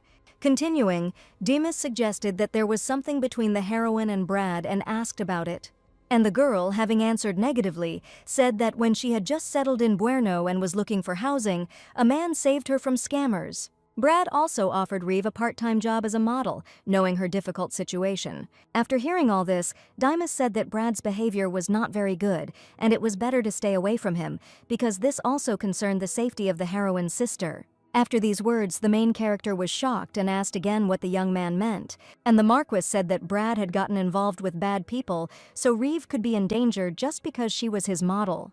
And if the girl gets hurt while trying to help such a person, then Kurita will be left completely alone, without any support. Hearing this, the heroine realized that since the Marquis was saying this, it was not a matter of ordinary street thugs. And Reeve really wanted to warn Brad, but she thought that right now it was more important to take care of her sister. At that moment, Dimas noted that the girl should be more selective in her relationships from now on, and the main character assumed that the young man would not stand aside in any case if she was in danger. Hearing this, the young man immediately looked at Reeve and was surprised that she was so confident in him, and the girl explained that Dimas had already proven everything with his actions. To this, the Marquis remarked that he now understood what it meant to teach a student who understood everything very quickly. And after these words, the young man pulled the main character towards him for a kiss. Then Dimas started to lay Reeve down on the bed, which made her nervous again, saying that they were already finished. However, the Marquis himself believed that the diligent student deserved a reward. Suddenly, the main character's thoughts were interrupted by a knock on the door. It was Adolf, who immediately apologized for such an early visit and said that he had urgent business. Continuing, the young man handed Reeve a bag of birth control pills. Adolf then explained that when he signed the contract, he didn't foresee that there would be anything more than work, so it was his fault. Reeve thanked the young man for his concern, and in her mind she suggested that this could be called courtesy. After today, the girl and the Marquis will be able to spend this kind of time together more often. At this point, Adolf announced that Dr. Gertruda would examine the heroine every month, and Reeve, a little confused, replied that she understood everything and assured that if anything else was needed, she would definitely tell him. And the young man, continuing, also told the heroine that the carriage was ready and she could simply call when she wanted to leave. The Marquis had previously ordered his assistant to stop work on the painting. Hearing this, Adolf noted that the artist might then run away before the contract expired. And Dimas, with a slight grin, replied that Brad had the necessary connections, so everything would be resolved on its own, without his intervention. And continuing, the young man said that he himself would inform the teacher about the suspension of work. After all, although the young man can imagine Reeve's reaction, sometimes it surprises him, so he wants to see it in person. Then Dimas told his assistant that if there was nothing more to report, he could go. But before leaving, Adolf decided to ask why the Marquis, if he liked Riv, didn't just leave her nearby. And Dimas explained that the more beautiful the work, the higher its price should be, because only then can it be truly owned. Hearing this, the assistant assumed that the young man wanted the heart of the main character. And Adolf also noted that then Reeve would live only with the attention and love of Dimas. Since the heroine is a living person, she is not at all like a work of art, and she needs attention. To this, the Marquis replied that there was no point in keeping a work that had lost its value, so one of the qualities of a collector is to be able to distinguish what should be thrown away. The heroine knows her place and, in the young man's opinion, should understand how to behave. However, if Reeve can't control himself, Dimas is confident that Adolf knows what to do. As he was leaving, the assistant thought that although the Marquis had not given any orders regarding medicines, if he prepared in advance, it would not be superfluous. The heroine sat on the bed and, looking at the floor, could not understand what this feeling was inside her. It was Reeve who initially provoked the young man, and it wasn't all that unexpected. But then the girl realized how pathetic it looked, as if she had expected something special from the Marquis. Although from the very beginning the relationship between the main character and Dimas was extremely clear. After this, Corrida's treatment began, and Reeve began visiting the Barrivort mansion regularly. Moreover, the girl was allowed to use the library, and all this was courtesy of the Marquis. Somehow it happened that Mr. Adolf also spent time with Corrida, helping her with her studies. And when the girl noticed that Reeve was watching them, she pushed him out of the library and told him to go and mind his own business. The girl, once outside the door, noted that she could not have any business in the Barrivort mansion. After all, even visiting the mansion many times for treatment, there was no additional work. And if Dimas doesn't call Reeve, then all she can do is wait. Suddenly, the girl's thoughts were interrupted by Philip, who suggested that she had been kicked out today too. To which the heroine noted that it seemed that Corrida now loved books more than her. After these words, the butler kindly invited Reeve to come with him and led her to the greenhouse. Looking at the flowers, the girl was delighted with their beauty and now understood why Philip wanted to show it so much. But suddenly Reeve's attention was drawn to the bird's bright plumage, and while she was looking in its direction, someone approached her from behind. At this time, Adolf asked Corrida if she would like to go to school, and the girl explained that she could not go to school because of her poor health. To this, the young man replied that Dr. Gertrude was a good specialist, so Corrida would soon be able to recover. So Adolf wonders if the girl ever thought about what she would like to do when she was healthy. And Corrida told that her parents were artisans and so skilled that even the highest nobility turned to them for work. So the girl herself also wants to master the same skill as her parents and make good money from it. After these words, Adolf noted that since Corrida's parents were famous artisans, then she obviously had a talent for this. Mazurkin is particularly famous for its crafts, and many famous artisans go there to study. So, having said this, Adolf suggested that Corride study at the Mazurkin school. Although the girl wanted to study, she was sure that her sister would not allow it, and, besides, the tuition would be too expensive. To this, Adolf replied that he understood Corrida's concerns, but the money issue was solvable. After all, for talented people who are hampered by financial difficulties, there is a guardianship system. Because outstanding handicrafts are close to works of art, many people want to support such talents. And Adolf believed that Reeve would not be able to object if Corrida wanted to leave to pursue her dream when she recovered. Therefore, continuing, the young man noted that first the girl needed to restore her health. And Corrida enthusiastically agreed with this, promising to undergo diligent treatment and study hard. Reeve looked at the bird with interest and noted that she had never heard of a species with such a bright golden color. The heroine also noticed that despite the fact that the bird looks real, it does not move at all. And at that moment the Marquis, coming even closer from behind, explained that the bird was a stuffed animal. During production, the feathers were dyed with gold powder, which is what gave them their bright color. The girl herself took a step back and, apologizing, said that she had not noticed Dimas. Reeve sees the young man for the first time since that day, but he doesn't understand why he's so nervous. The girl's thoughts were interrupted by the Marquis, who noted that she had recovered well, as she had looked rather weak last time. And when the heroine explained that she had ordinary stamina, Dimas said that she should raise the bar of this ordinary. Because if Reeve isn't going to refuse the young man, he's not sure he'll give him so much time to recover next time. Hearing this, the girl realized that the Marquis had not called her not because he had lost interest, but to give her time to recover. However, the heroine quickly abandoned this idea and said that she was surprised that she had a choice at all. And the young man said that he was not going to force those who did not want to, because he knew that Reeve had no reason to refuse. For the girl, such words were arrogant and irritating, but she understood that Dimas was absolutely right, since she still needed his help. At this point, the young man assumed that only he was satisfied and inquired about it. To this, the heroine asked in surprise whether the Marquis was really pleased with her and received a positive answer. Continuing, Dimas also said that he is a very picky collector, so the girl can be proud of what meets his standards. To this, Reeve remarked with resentment that it all sounded as if she were just part of the young man's collection, and as soon as the young man confirmed the heroine's words, she froze in shock. Suddenly the girl remembered Camilla's words about her not showing too much interest in the Marquis. Among people, Dimas is considered an expensive statue, although he himself does not consider people to be statues. And since such a man considered Reeve part of his collection, she didn't understand whether she should be grateful. Moreover, remembering how the young man left the main character alone that morning, she is afraid to say something unnecessary. Thinking about this, the girl asked if the Marquis collected stuffed animals, to which he agreed, saying that he collected everything that had value. After these words, Reeve said that she had heard rumors about human effigies in the basement of Dimas's mansion. The young man laughed at this and called the rumor funny. Continuing, the Marquis suggested that the heroine was afraid of becoming a scarecrow, but she replied that she did not believe in all this. And if this is true, then Reeve will blame himself for his short-sightedness and poor judgment. Hearing this, Dimas took the girl by the chin and said that he needed a living teacher and not a beautifully decorated dead one. The main character understood that how far this intimacy would go depended only on the Marquis. And judging by that night with the young man, Reeve realized that everything would definitely not end in an hour. Thinking about this, the girl recalled that she came to the Barivos estate to treat Corrida, and continuing, the main character, with a pleading look in her eyes, asked the Marquis to take this into account.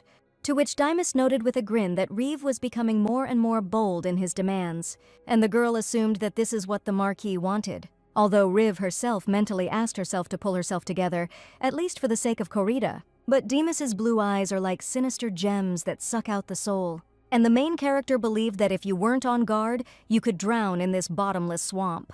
A few days later, breaking news broke in the city. The cardinal's schedule for his visit was announced. People immediately began discussing the cardinal's visit, since this time Demas was supposed to appear in public, and many hoped to at least see his photo in the newspaper. Adolf reported to the Marquis that the journalists had already been warned, although they were still secretly hoping to take a photo that would not be published anyway. Continuing, the assistant noted that no one knew anything, and he himself had adjusted the schedule according to the dates. And then, Adolf also asked Demas if he would order the place to be organized, to which he replied that since the cardinal was personally coming to them, they should at least take a look at him. After these words, the assistant said that the cardinal is the main contender for Gratia's post this time. After the defeat in the battle between Elba and Torsten, Cardinal Augustine's position was greatly weakened. Grace is the supreme priest, head of the church and symbol of faith, elected from among the cardinals. And in the opinion of the Marquis, the bloodshed for this post could fill an entire river. While the young man was thinking about this, Adolf informed him that people from Malta had arrived. Since the letter did not arrive, they want to convey the message to Malta personally.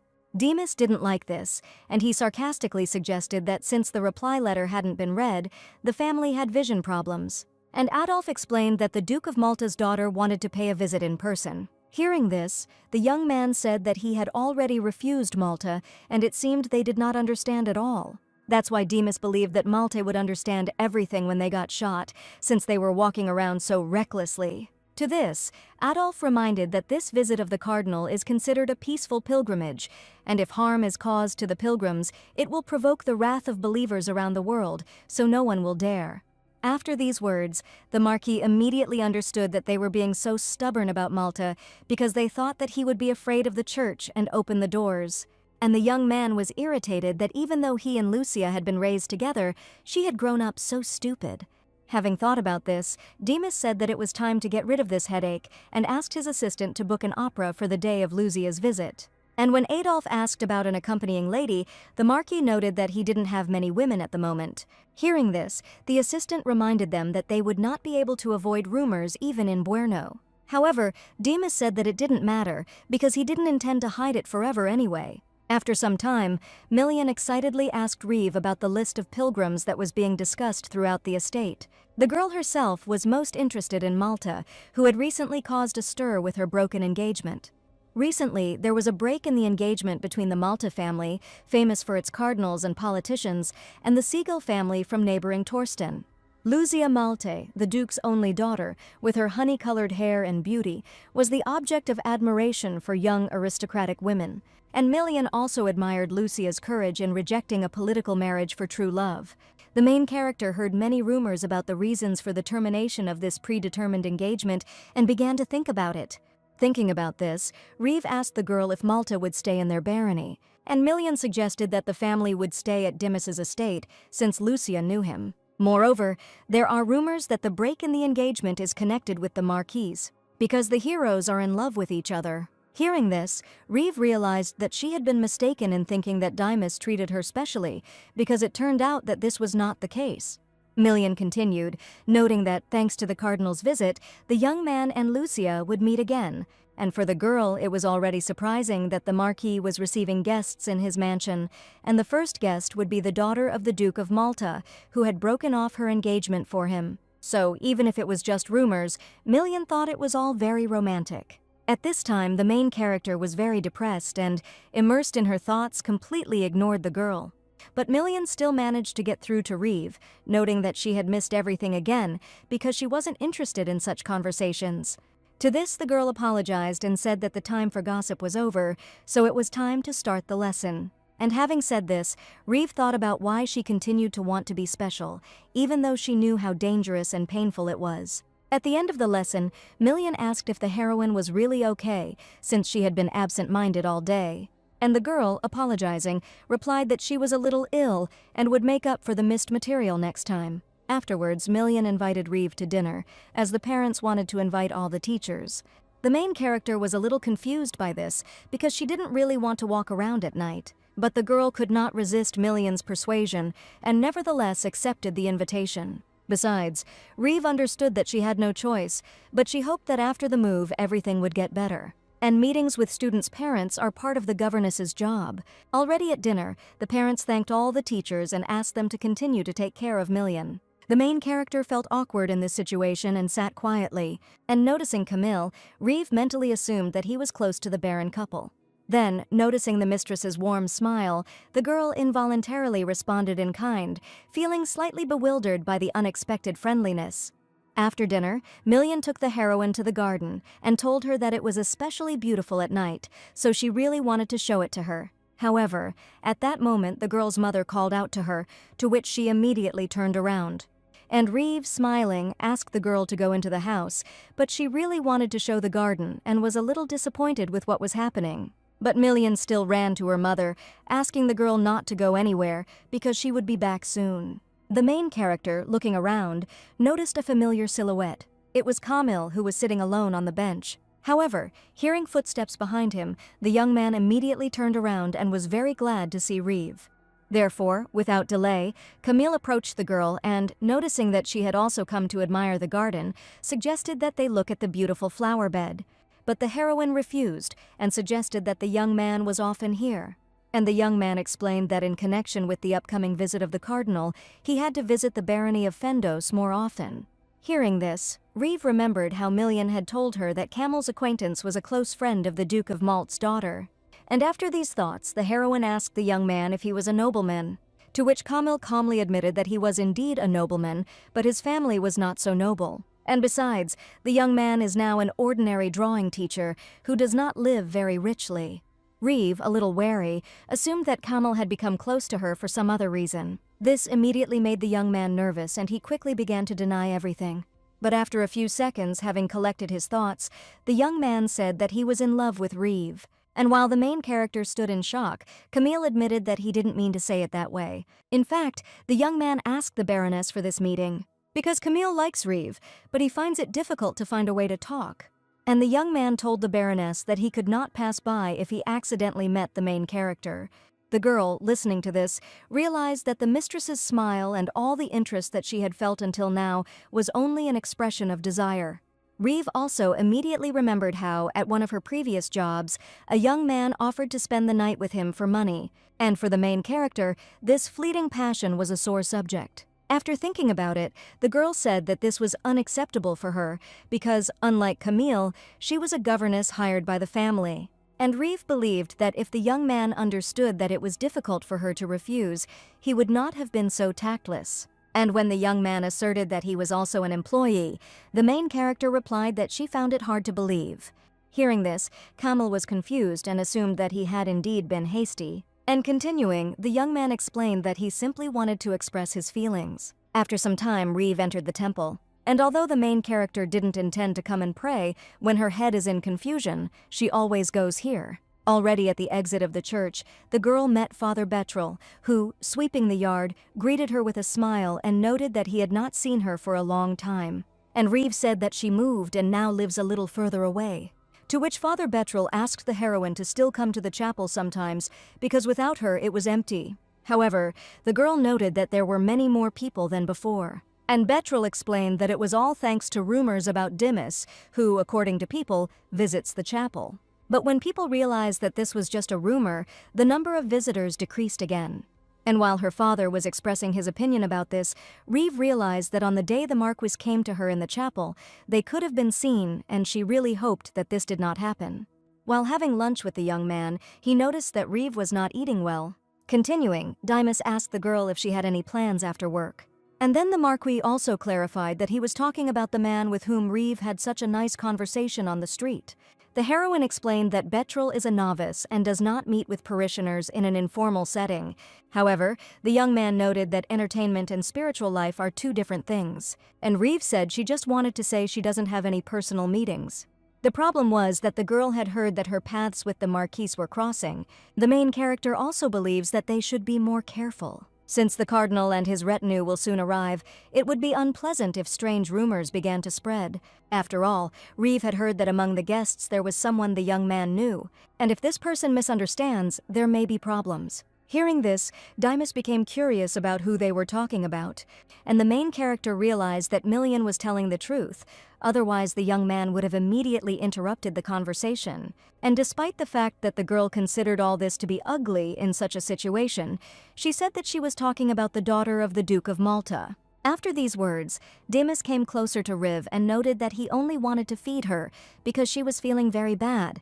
And then the young man took the main character in his arms and abruptly sat her down on the table.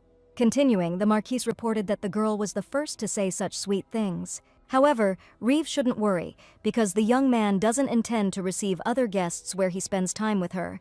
The main character became very embarrassed by this and tried to explain that this was not what she meant. But Dimas interrupted the girl and said that he understood where these rumors came from, but no one would stay in his mansion. And after these words, the young man asked Reeve if she was satisfied. To which the main character noted that who Dimas receives in the mansion is none of her business and is entirely his right.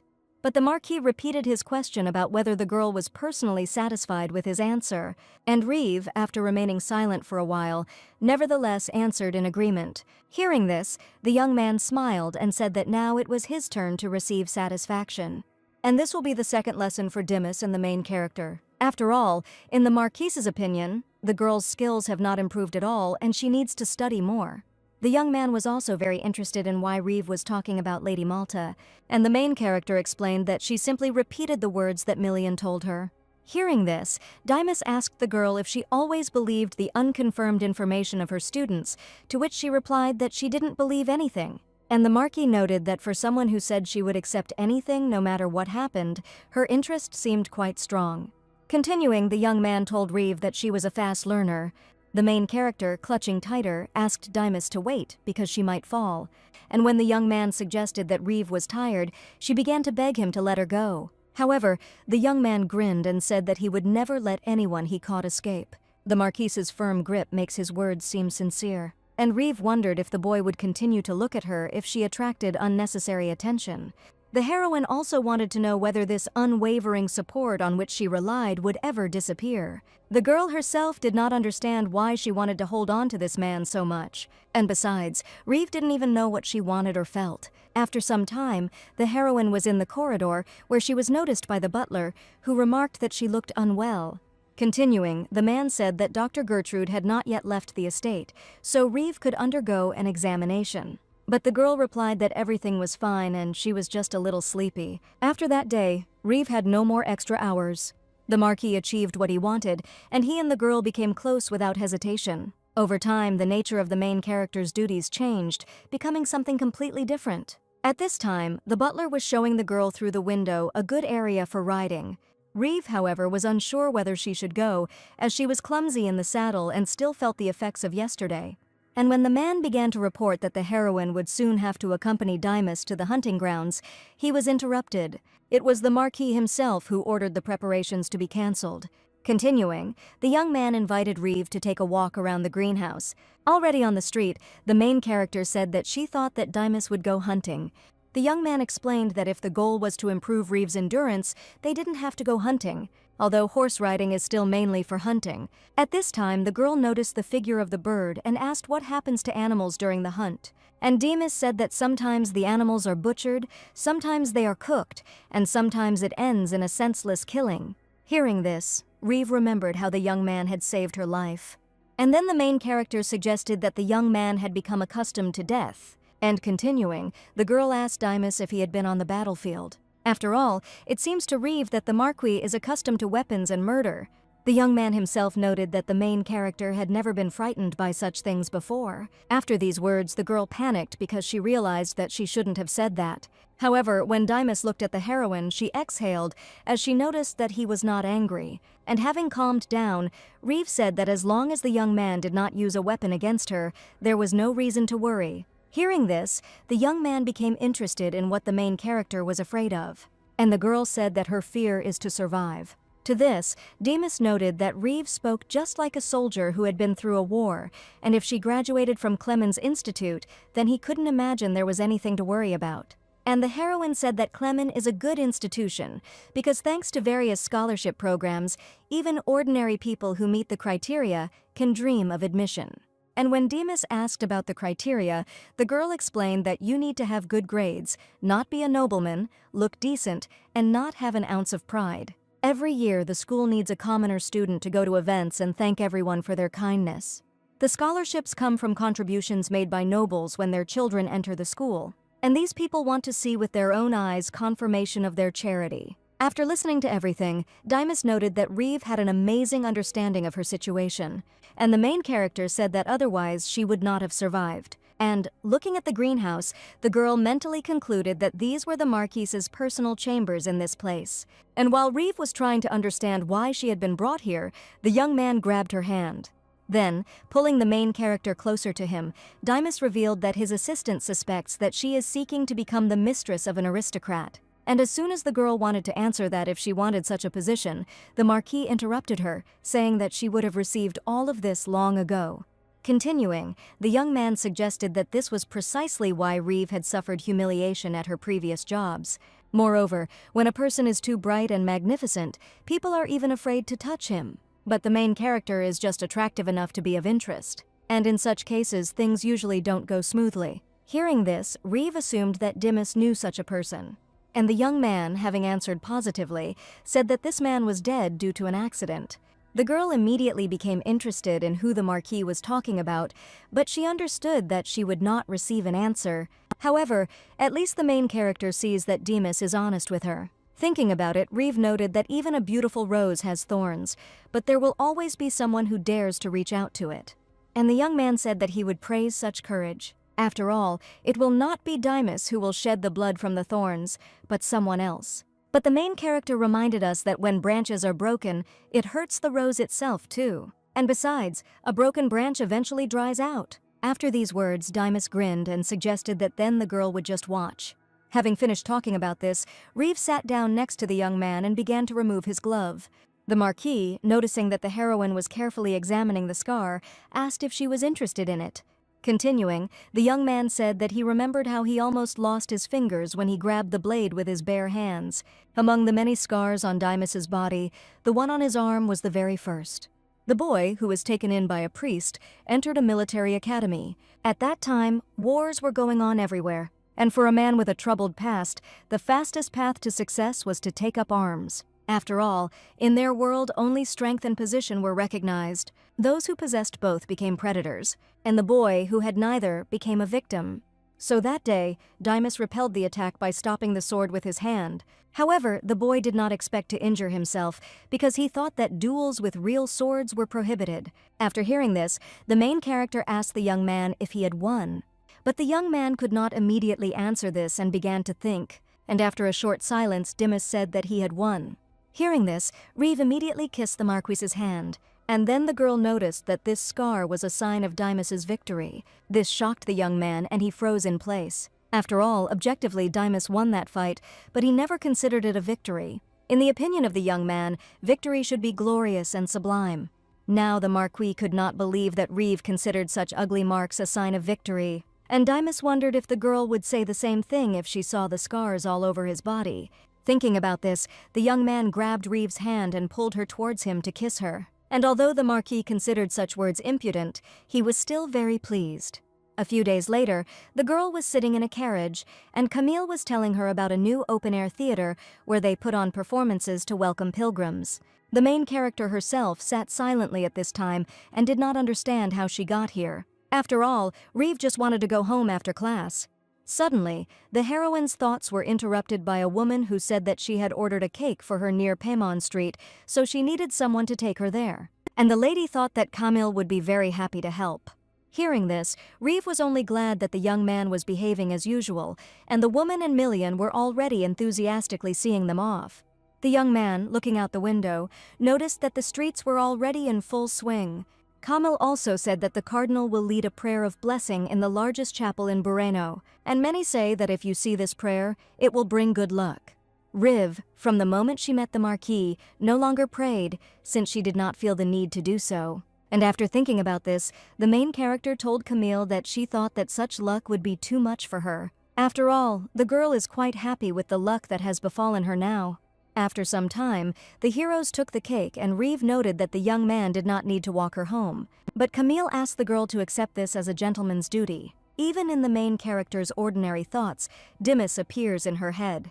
And this happens absolutely every day. While Riv was thinking about this, she and the young man reached her house, and she reported this. And the young man, handing over the cake, said that he had something else to confess. And continuing, Camille said that his mother's surname is Marcel, and his father's is Eleanor. Hearing this, Riv remembered that the Eleanors were a prestigious family in Baron that had been close to the emperor for generations. People also say that this family's fingerprints contained all the world's information, and the main character is very surprised that Camille is a direct descendant of Eleanor's family. The young man continued and explained that, since he was the fourth son, he was nothing compared to his brothers and simply sometimes helped with family matters. But ever since Camille confessed his feelings to Riv, he's been worried that he has secrets from her. After these words, the heroine noted that she was very surprised, but she did not understand that the name of the young man's family should change for her. And Camille said that the reason he came to Bureno was Lord Dietrian. Because the young man's family was worried that the Marquis might be a spy from another family, they asked him to find out more. The main character was shocked by this and asked Camille why he was telling her this. To which the young man apologized, explaining that he suspected a relationship between Riv and the Marquis. Hearing this, the girl immediately understood what the warning was about. And Camille continued and asked the heroine if she was very attracted to Lord Dietrian. After some time, Dimas's assistant assumed that the information had leaked and that Roman had a report on the matter at the main residence. After these words, the young man himself immediately asked Adolphe to prepare everything for the trip. However, noticing the main character, the Marquis froze in place. But then, having come closer, Dimas informed the girl that they would postpone today's additional lesson, since he needed to return to Langi. Hearing this, Riv remembered that the young man kept his collection of stuffed animals in Langa's mansion. And thinking about this, the main character was a little confused and wanted to say that then she would return to her home. However, Dimas interrupted the girl with an offer to go with him. After all, the Marquis believes that the girl is interested in whether the rumors about the stuffed animals in his mansion are true. Already in the mansion, Dimas spoke about someone who was still lingering in the Fandes barony and was very persistent. But the man was not sure that the person was staying there. After all, considering that the young man managed to escape from the informants, he is quite skilled. However, Dimas believed that it was due to the influence of Eleanor's surname. Listening to all this, Riv didn't know exactly what they were talking about, but she assumed that they were talking about Camilla. At that moment, Dimas interrupted the girl's thoughts, asking what he thought about everything. Because sometimes it's good to hear an outside opinion. Moreover, the Marquis was sure that Riv knew his colleague Camille well. Continuing, the young man asked the heroine if she thought that this man was following the Baron's family in order to find out information about him. To this, the girl replied that she did not quite understand what Dimas was talking about. Hearing this, the young man noted that Riv was quite close to Camille, so he thought she might have heard something. And when the heroine said that she and the young man were not close, Dimas reminded her that she specifically found time to drink tea alone. And the girl explained that she and Camille had indeed had conversations, but not in the sense of intimacy that the Marquis thought of. At this point, Roman wanted to intervene in the conversation, but the young man interrupted him, asking if the report was finished. And having received a negative answer, Dimas said that he would hear the rest later. And then the young man ordered everyone to leave the room. As soon as the heroes were alone, Riv remarked that she thought the Marquis had urgent business. And agreeing with this, Dimas said that he even thinks that he brought the girl in vain, but there is nothing he can do about it. And then, unbuttoning his shirt, the young man asked the main character to come to him. Riv was shocked by this and asked if the Marquis really wanted to do this here. After all, everyone else was waiting outside, and the main character thought that it was worth finding another way. After these words, the young man licked his lips and came up with another option. During the trial, Dimas noticed that Riv and Camille were riding in the same carriage, went into a pastry shop together, and he walked her almost all the way home. Therefore, the young man believed that all this was considered a rather close relationship, and besides, the Marquis saw that Camille could not take his eyes off the main character. Reeve began to deny all this, but the young man did not believe her, since Dimas had often videoed the girl with Camel before. Continuing, the young man said that every time he was convinced that the main character did not understand people. To this, Reeve suggested that if she was no judge of character, then perhaps the Marquis was no judge either. However, the young man replied that it did not concern him. After all, Dimas is God for the main character. When he finished, the young man said that if Reeve was bored waiting, she could ask Philip to show her the estate.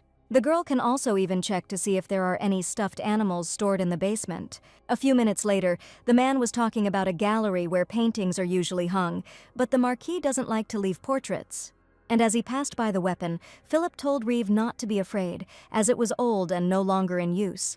Then the man took the heroine to the basement and informed her that no one could enter further without the owner's permission. After these words, the girl began to doubt that she had made the right choice by asking to show the basement. After all, the Marquis gave Reeve a choice, and she could have refused if she wanted. But still, the heroine assumed that Dimas actually wanted to show her the basement. Having gone down, the girl saw an underground exhibition room where all of the Marquis's collections were collected. And all these are just nude paintings and statues. And when she noticed the works depicting her, the main character was shocked and froze in place. Reeve didn't understand how all her nude portraits were here. At that moment, Dimas came up and noted that the paintings were rather mediocre. The girl immediately asked the Marquis if he could take down all these works. But the young man noted that the buyer has the right to decide how to store the purchased paintings. Hearing this, the main character realized that the young man knew everything from the very beginning and asked about it. And Dimas explained that the paintings were so terrible that he became interested in the model. In Reeve's eyes, the model looks like a pathetic and plain woman, so she didn't understand what attracted the Marquis's attention. Thinking about this, the girl noted that then Dimas had even less reason to exhibit these paintings, since the model was right in front of him. And the young man can undress Reeve anytime he wants. Hearing this, the young man said that the heroine had an amazing talent because she said such things with an unperturbed expression, and if the girl were vulgar, Dimas would quickly get bored. Reeve herself hoped that the young man would not get tired of her, and now the main character is going to get closer to the Marquis. That's why the girl wants to know everything about Dimas that no one else knows. And having kissed the young man, Reeve said that she wanted the Marquis to look not at the painting, but at the real her. To which the young man, again pulling the heroine towards him, replied that he would do as she wished. During the kiss, Dimas said that he was already having a hard time and asked what to do. Reeve herself also saw the young man's gaze, full of desire, the movements of his body, his voice. Only the main character knows all this, and this is absolutely enough for the girl. After some time, when the heroes had finished, Reeve came out to Dimas in a robe, and the Marquis, seeing the girl, asked her to come and open the box. The main character, without delay, opened the box and was a little confused. Seeing this, Dimas said that the envelope contained opera tickets. And if Reeve wants to go to the opera with the young man, she will need appropriate jewelry. This surprised the girl very much, and to clarify, she asked whether the Marquis was really taking her as a partner. After all, if the young man does this, then his relationship with the heroine will become public. After these words, Dimas told Reeve to be frank, because the young man doesn't think that the main character doesn't want anyone to see her next to him. The girl blushed at this and asked how long it would last if she was next to the Marquis, and the young man replied that everything would continue until Reeve got bored with him. So far, the main character has done great, and Dimas thinks she needs to believe in herself more. And putting the earring on the girl's ear, the Marquis noted that it suited her very well. Reeve, after a short silence, asked the young man if he loved her. Hearing this, Dimas thought that the heroine would start begging for love, but her facial expression was something new for him. It's as if the girl herself understands perfectly well what nonsense she just said. After thinking about it, the young man replied that if he had to define it, he valued Reeve, and the young man believes that no more feelings are needed. This upset the main character, but she agreed with Dimas's words. And as she walked up to the mirror, Reeve realized that, if she thought about it, this was a relationship in which she was initially doomed to suffer alone. After all, for the Marquis, the girl is nothing more than the most valuable exhibit in the collection. The young man does not put the heroine in line with others, but he does not consider her the only one either, and Reeve knew it very well. However, now the girl wants to be not just an exhibit for Dimas, but a special person. And if only the heroine could stand proudly next to the Marquis in front of everyone, then everything would be different. Even if Reeve's relationship with the young man becomes known, and it changes her whole life, she is ready. After some time, Adolf informed Demas that Corrida's condition was improving faster than expected. In addition, a new drug developed in the Dominican Republic was available in limited quantities this morning at dawn. And among the pre-orders, there are no seriously ill patients who need the medicine immediately. There are only aristocrats who want to buy the medicine because of its rarity. Hearing this, Demas immediately ordered the young man to buy everything. Also, when the Marquis asked about the girl's studies abroad, Adolf said that as soon as she recovered, they would prepare everything for her departure. When he finished, Demas remembered how Reeve asked if he loved her, and grinning, the young man noted that he even liked it. The young man brought the heroine to the Lange mansion completely impulsively, but the moment Demas saw Reeve among his precious exhibits, he knew she was an incredible fit for the mansion. One day the girl herself went to the pharmacy, but they didn't let her in and asked her to leave. To this, the main character reported that she was told that she had an appointment for that time. And continuing, Reeve also revealed that everything should have become clear once she revealed her name. However, the butler apologized and explained that not just anyone could make an appointment at this pharmacy. Hearing this, the main character said that she had not signed up personally, but when Reeve was about to say the Marquise's name, she wondered if she could do it, because someone would definitely hear. And if the girl returns to the mansion to double-check everything, the limited supply of the new medicine could quickly run out. And thinking about this, the heroine again began to beg the young man to check everything again more thoroughly. But the young man pushed Reeve away a little and asked her to stop, because she was putting him in an awkward position. At that moment, the girl was caught by Demas, who was nearby and was clearly unhappy. The Marquis then expressed his incomprehension at how business was conducted in the pharmacy if the employees could not even recognize their customers. At that moment, one of the leaders opened the door in a panic and immediately began to apologize. And turning to the employee, the man also told him to quickly apologize. And the butler, bowing, apologized and said that they would not allow such rudeness again. The main character felt very awkward, and Demas just looked at her silently. Already in the carriage, the young man inquired about Riv's mood, since this was the medicine she needed.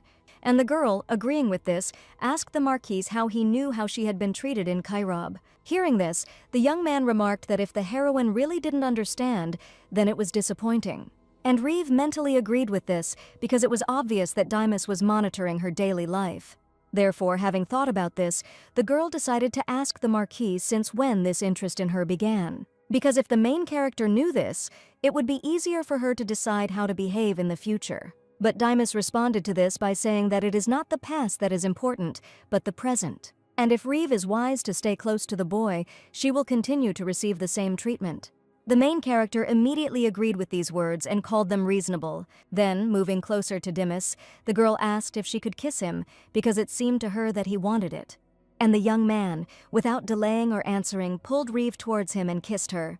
And when the Marquis finished, he expressed his joy that they had booked a studio. After the heroes entered the studio, the employees, looking at them, could not believe that the Marquis had actually made a reservation. And the girls also tried to understand who Reeve was, because if Demas personally brought her to order dresses, then this means a lot. At this time, another employee said that she would first like to briefly clarify the details of the order. But the young man replied that there was no need for this, since his assistant had already reported everything. To this, the girl immediately bowed and said that then they could begin taking measurements. Demas, sitting down in the chair, also asked to bring several outfits that he could try on now, because the Marquis considered it necessary to see what Reeve was doing. When the heroine entered the fitting room, the girl said that she would first take measurements and then show several outfits for trying on. Continuing, the employee remarked that Reeve had very beautiful skin, to which Reeve thanked her, confused. After all, the main character saw nothing but curiosity on the girl's face. From this, Reeve mentally assumed that the employee wanted to ask about the relationship with the Marquis, and although the heroine was prepared for this, she still felt unpleasant. But, thinking about the future, Reeve realized that she had better get used to this as soon as possible. However, the girl still did not understand why Demas suddenly decided to openly show her in public. After all, the main character was sure that the Marquis would want to hide this relationship.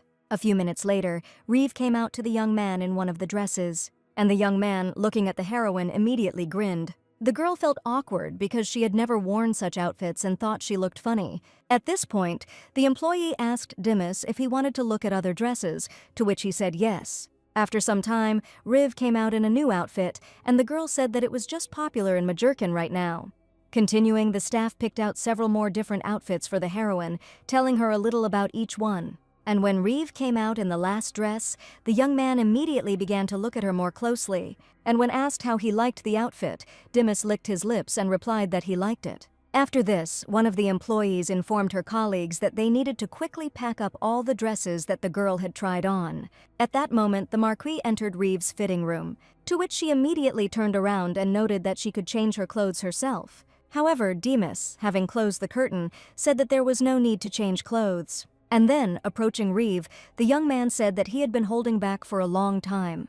Therefore, after these words, the Marquis immediately kissed the main character. But after a couple of seconds, Dimas pulled away, and turning the girl around, sharply pressed her against the mirror. Continuing, the young man reported that there was no one outside, although the Marquis still believes that someone could be quietly peeping. And having said this, Dimas asked the girl if she liked it when people looked at her. After these words, the young man turned Reeve's face to the mirror and told her to look at herself. After all, in the Marquis's opinion, both cheeks of the main character turned appetizingly red. The girl, trying to escape, assumed that Dimas was making fun of her and asked about it. And the young man, having answered negatively, continued to do what he wanted. At that moment, Reeve finally managed to turn to the Marquis, and she asked him to do this somewhere else. Already in the mansion, being on Dimas, the main character had difficulty telling him that she could no longer do this. And a few seconds later, the girl fell on the Marquis and, clinging to him, tried to catch her breath. After intimacy, the young man always left quickly. So Reeve assumed that the young man was constantly giving her false hope. Thinking about this, the girl told Dimas that she always thought he didn't like gossip. And the Marquis, agreeing with this, noted that no one likes gossip. But Reeve reminded him that the young man hadn't paid any attention to it today. And the young man explained that gossip can sometimes be quite useful. Dimas doesn't like it when people look into his past, but not because he wants to hide. There were people who would like to hide the Marquis, but he believed that he did not need to look back at them. Hearing this, Reeve mentally noted that the young man sometimes casually told stories related to his past. But the girl didn't understand whether Dimas was doing this because he knew that she wouldn't tell anyone anyway, or because he sincerely trusted her. In any case, the heroine likes it, because this is a Marquis whom only she knows. Continuing to think, Reeve suggested that the people who would want to hide the young man were his family. After all, according to Camille, the young man's lineage is also unknown. Dimas, looking at the girl, noted that he didn't think he would be so upset if she got scratches. Hearing this, Reeve realized that they were talking about the wound that the worker had left when she took measurements, and the main character told the young man that the scratch was not deep, so it would heal quickly. But Dimas was still dissatisfied, and the girl wondered if he had a special reason for loving a flawless body. To which the Marquis explained that such a body is beautiful, and moreover, anything that has flaws loses value. However, Reeve believed that scars were proof that a person had endured life's trials. Continuing, the girl cited Dimas's hands as an example and noted that surviving is already a victory. The Marquis, after a short silence, said that he had noticed before that the heroine had a very unusual and interesting view of things. But the young man wonders if Reeve has ever seen anything more brutal than ordinary wounds. After all, for Dimas, when the blood mixes with the dirt and dries, the loss of an arm or a leg seems like a trifle.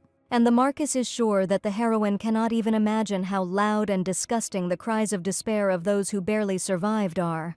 Listening to all this, Reeve was a little surprised, as it was the first time she saw such an expression on the young man's face, and the girl did not understand whether the emotion in this look was emptiness or something else. Having thought about this, the main character noted that if she managed to survive, then she could dream of hope. Even without some incredible luck, Reeve believes, tomorrow can be better than today. After these words, Dimas assumed that the girl had been caring for her sick sister all this time with such thoughts, believing that she would someday recover. And the main character agreed with this, adding that she had indeed managed to find hope. After all, the Marquis heard Reeve's prayers. The girl herself didn't know what Dimas was thinking about, but it seemed to her that he wasn't going to laugh at her or belittle her. Therefore, the main character assumed that the young man took her sincerity seriously. Thinking about this, Reeve realized that it was time for her to wash up and get ready to go home before it was too late. However, when the girl was about to take a shower, Dimas stopped her and asked her to stay the night. The main character was taken aback by this, and blushing, asked again, And just a few minutes later, Adolf came up and said that he had passed the information on to Corrida, and there are guards posted around the house so Reeve doesn't have to worry too much. One of the most common misconceptions people have about Dimas is that he doesn't get along with them at all. But the young man, it's not that he doesn't know how, he simply doesn't want to, and people can't even tell that. And the young man mentally assumed that Reeve thought exactly the same thing. When the girl returned to the bed, Dimas asked her if she needed anything before going to bed, to which she replied negatively. Continuing, the heroine looked at the young man and asked if he was going to change his clothes. Reeve also added that if the Marquis does not want to share the same bed, then he does not need to force himself.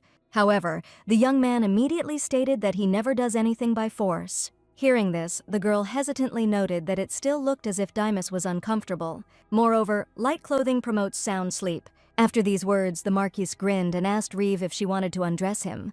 The main character explained that she simply thought that the young man in front of her might feel more free. After all, the girl is the only one who sleeps in Dimas's bed. The Marquis himself immediately became interested in whether Reeve would be able to say such sweet things after seeing his body. And thinking about this, the young man invited the heroine to serve him in the bedroom. The girl responded positively to this and began to unbutton Dimas's shirt. And the Marquis, observing this, asked Reeve if she was disgusted, because his scars looked like crawling insects. The healed scars itch, and all night long the young man feels as if worms are crawling over his body, and it was useless for the young man to wrap himself in clothes so as not to see this body. Besides, Dimas's memory is full of very cruel moments in his life, and in this sense, for the Marquis, works with nudes are peaceful and beautiful. Now the young man wondered if Reeve still saw signs of victory in those scars, and the girl, touching Dimas's body, replied that whatever caused these scars, he was alive. Also, adding, the main character noted that everyone was looking at the young man with admiration and envy, so Reeve sees no reason not to consider these scars as signs of victory. Moreover, the girl even felt relieved that the Marquise's body was not smooth like a statue's. Although the heroine thought that Dimas might be upset if she said that she liked these scars. After these words, taking off his shirt completely, the young man asked Reeve not to engage in investments in works of art. After all, in the Marquise's opinion, the girl has such bad taste that she will immediately spend all her capital. Then the young man lay down completely on the bed, but Reeve reminded him about his trousers. And Dimas warned that if the heroine took off his pants, he would consider this an invitation not to sleep. But in reality, for some reason, the Marquis didn't want to get close to the girl, so he simply began to fall asleep. The next day, Reeve went to a store that sells scarves, because the heroine believed that the scarf would be a nice gift as a token of gratitude to Adolf or Philip. The girl herself didn't even notice that the Marquis had left and slept until the morning. And when Reeve looked into the house, Corrida gave her a whole interrogation, thinking that she had started a relationship. Having thought about this, the heroine asked the man if he had any gloves that would be suitable as a gift for the noble lord. And looking at the selection, the girl mentally assumed that Dimas would not wear such a gift, because he would obviously order high-quality and expensive custom-made gloves. While Reeve was thinking about this, the salesman asked her if she knew the boy's hand size. And to this, the main character answered with consent without hesitation. After all, she remembers very clearly the size of the hands that touched the girl. Even after leaving the store, Reeve couldn't get over the shock, as this was the greatest luxury in her life. And even if you add up the cost of all the scarves, it doesn't compare to the price of the gloves. At that moment, the main character's thoughts were interrupted by her name being called. It was Brad, surprised to meet the girl. Having brought Reeve to his home, the man felt it was wrong that he did not even offer her tea. Continuing, Brad expressed his joy that he and the heroine met because he was very surprised when he learned the news about her move. And when Reeve asked what the man needed, he said that he needed to resume work on the painting in the nude. Since Brad had been feeling unwell until now and could not do anything, he is now fully recovered. Hearing this, the girl asked the artist if he really thought the Marquis believed this pretext. And without waiting for an answer, Riv inquired about preparations for the exhibition in the capital, since she had heard about it from others. Brad, after the heroine's words, admitted that he was stupid. And continuing, the man suggested that he had been momentarily blinded by the possibility of holding an exhibition. That's why Brad really needs the main character's help now. After all it would take is for one of the nude paintings to sell and everything would be resolved. And if the Marquis continued to commission works, there would be no problems. The girl replied that it was not in her power and wanted to end the conversation. However, Brad did not believe the heroine's words because he even went to her house, which seemed very nice to him. And the man is sure that all of this was given to him by the Reeve Marquis. And if it weren't for Brad's nude painting, then, in his opinion, the girl would not have been able to become Dimas's lover. Continuing, the man also noted that he knew Reeve would eventually seduce someone, and Brad believes that the main character should thank him since he gave her the opportunity to seduce the most influential nobleman in Buerno. However, the man said that he also had a conscience, so he just wanted Reeve to just hint to Dimas. The girl herself, after listening to Brad, decided to tell him directly that she could not influence the Marquise's choice. Going outside, the main character tried to figure out whether she had done the right thing. After all, Reeve believed that it was better to get Dimas's help than to try ineptly to convince Brad. Besides, the Marquis also doesn't want to make public his work on the nude painting, so he will take measures in any case. The heroine was also confident that even if the young man had no personal interest, he would help her. However, remembering how Brad called her Dimas's lover, the girl felt uneasy. After all, Reeve understood that even more people would think that an unremarkable woman had thrown herself into the Marquis's arms in order to seduce him, although the main character herself gave away her heart, which she still proudly guarded. And what the girl wants from Dimas is not the right to take his place or luxurious jewelry. In the end, Reeve sold her feelings for money. Suddenly, the heroine's thoughts were interrupted by Camille, who quickly moved her out of the way so that the carriage wouldn't hit her. Then the young man, without delay, immediately inquired about Reeve's condition. Continuing, the young man explained that he was just passing by and did not expect to meet the main character. Camille also noticed that the girl looked sick and suggested that she sit down on a bench. However, Reeve, seeing that the carriage had stopped, walked towards it, thanking the young man for his help. And approaching the transport, the main character reported that everything was now fine. But Camille took the girl by the hand and, repeating that she looked sick, offered his help. After these words, Reeve remained silent for a while, but eventually took her hand back, saying that for her, Dimas was a good person. And even if the Marquis is bad for Camilla, he is not bad for the main character. So, seeing no point in continuing the conversation, Reeve got into the carriage and left the young man alone. Dimas himself, sitting opposite the girl, expressed his dissatisfaction with the fact that Brad even reached the threshold of her house. To this, the main character said that the man told her about an improvement in his health, and also adding, Reeve said that Brad wants to finish the picture he was working on. The Marquise, hearing this, assumed that the heroine was afraid that the man would start spreading rumors about her. And then, examining the girl, Dimas noticed that she had a bad complexion, although he himself thought that she would cope. However, Reeve, according to the young man's observations, instead of keeping the situation under control, threw herself on Camille's neck. Thinking about this, the Marquis pressed the main character to himself and asked if he should remove Brad. The Marquis believed that if this artist disappeared, there would be no one to spread rumors that Reeve had posed nude. However, the heroine herself did not understand how one could perceive someone's death as a simple solution to a problem. Hearing this, the young man became thoughtful, as he did not know whether Reeve had too soft a heart or was simply a coward. After all, the girl is usually quite smart, but Dimas finds it strange to see her immersed in her emotions. And this seemed a little funny and even pleasant to the young man. After some thought, the Marquis noted that he was very lenient towards Reeve, so he wanted her to stay away from the drawing teacher. To clarify, the main character asked Dimas if he was talking about Camille Marcel, and the young man, hearing the last name, realized that Camille had introduced himself under that name. At this point, Reeve continued and suggested that the Marquis thought the young man was still trying to find out something about him. However, Dimas did not agree with this, explaining that Camille's gaze irritated him. After all, the Marquis could see from just one glance how excited the young man was. And continuing, Dimas asked the girl not to ask for help from just anyone, no matter how urgent it was.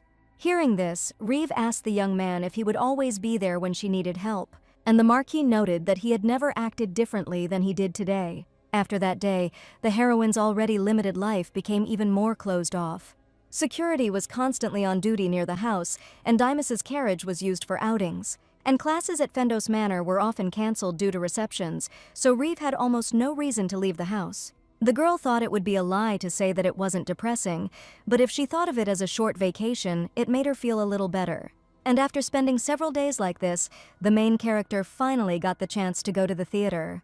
Corrida, seeing her sister getting ready, remarked that she looked very beautiful today. And continuing, the girl assumed that Reeve was going on a date and asked about it. The girl responded negatively to this and explained that she was going to the theater with her partner. But Corrida didn't believe it, saying that just because she sits at home all the time doesn't mean she doesn't understand anything. And the girl knew that people don't waste time and money on those they don't care about. Already in the evening, sitting in the carriage, Dimas was a little surprised that he left earlier than he had planned.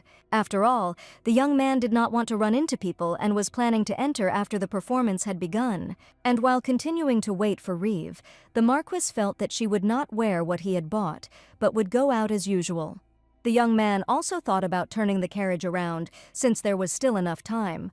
But suddenly Dimas's thoughts were interrupted by Adolf, who reported that information had been received that the daughter of the Duke of Malta was heading to the theater, and the girl can deliberately create a scandal with the Marquis, even if this means revealing her position. Adolf himself assumed that this was all because the recent break-off of the engagement with the Seagilt house had ended unpleasantly. After listening to everything, Dimas called the girl's idea not bad, because by tying herself to him in a scandal, she would hurt Stefan Seagilt's pride. And in response to Lucia's desire to bring his name to the surface, the Marquis suggested that Cardinal Calliope was confident that he would become a grace. Then the young man looked at his gloves and remembered how Reeve had given them to him. And thinking about this, Dimas asked Adolf if he had found out who was involved in leaking information about his plans. To this, the assistant responded in agreement, stating that everyone had already been detained. And seeing the Marquis getting out of the carriage, Adolf assumed that he was going to act personally and asked about it. And Dimas, having answered positively, explained that it would be better to show this proud Lucia what a beautiful woman was standing next to him. The girl, seeing the Marquis, noted that they had not seen each other for a long time, although Lucia could not even imagine before that she would see the young man very rarely. However, the girl believed that during their separation, Dimas began to look even better. Therefore, Lucia assumed that village life would be to the young man's liking. Listening to all this, Dimas asked the girl if she had come here to put out the fire over him, and Lucia, having answered negatively, said that she was not going to ask the young man to become her partner, so he need not worry. Today the girl just wanted to greet the Marquis in a friendly way. After all, now in Lucia's opinion, she and the young man will have to see each other often. However, Dimas himself believed that there would not be time for this. At that moment, the main character arrived in a carriage. And getting off the transport, Riv immediately asked the young man if she was very late. Dimas was surprised by the girl's beauty and froze in place, but still replied that she had arrived just in time. And Lucia, looking at the heroes, could not believe that the rumors were true. Already inside the theater, Reeve wondered if that girl was Lady Malta. After all, as the rumors said, Lucia is a beauty with honey-colored golden hair. However, the main character could not understand whether the girl and the Marquis were simply acquaintances. At that moment, the young man interrupted Reeve's thoughts, asking what she was thinking about, to which she replied that it was nothing in particular. Then the girl noticed that there were very few people in the theater, and Dimas explained that the opera had already begun, since he did not want him and the heroine to squeeze through the crowd. For a young man, Reeve exceeded all expectations, and the young man assumed that the opera was also magnificent. But the companion sitting next to Dimas was so interesting that he wasn't particularly keen on concentrating on the performance.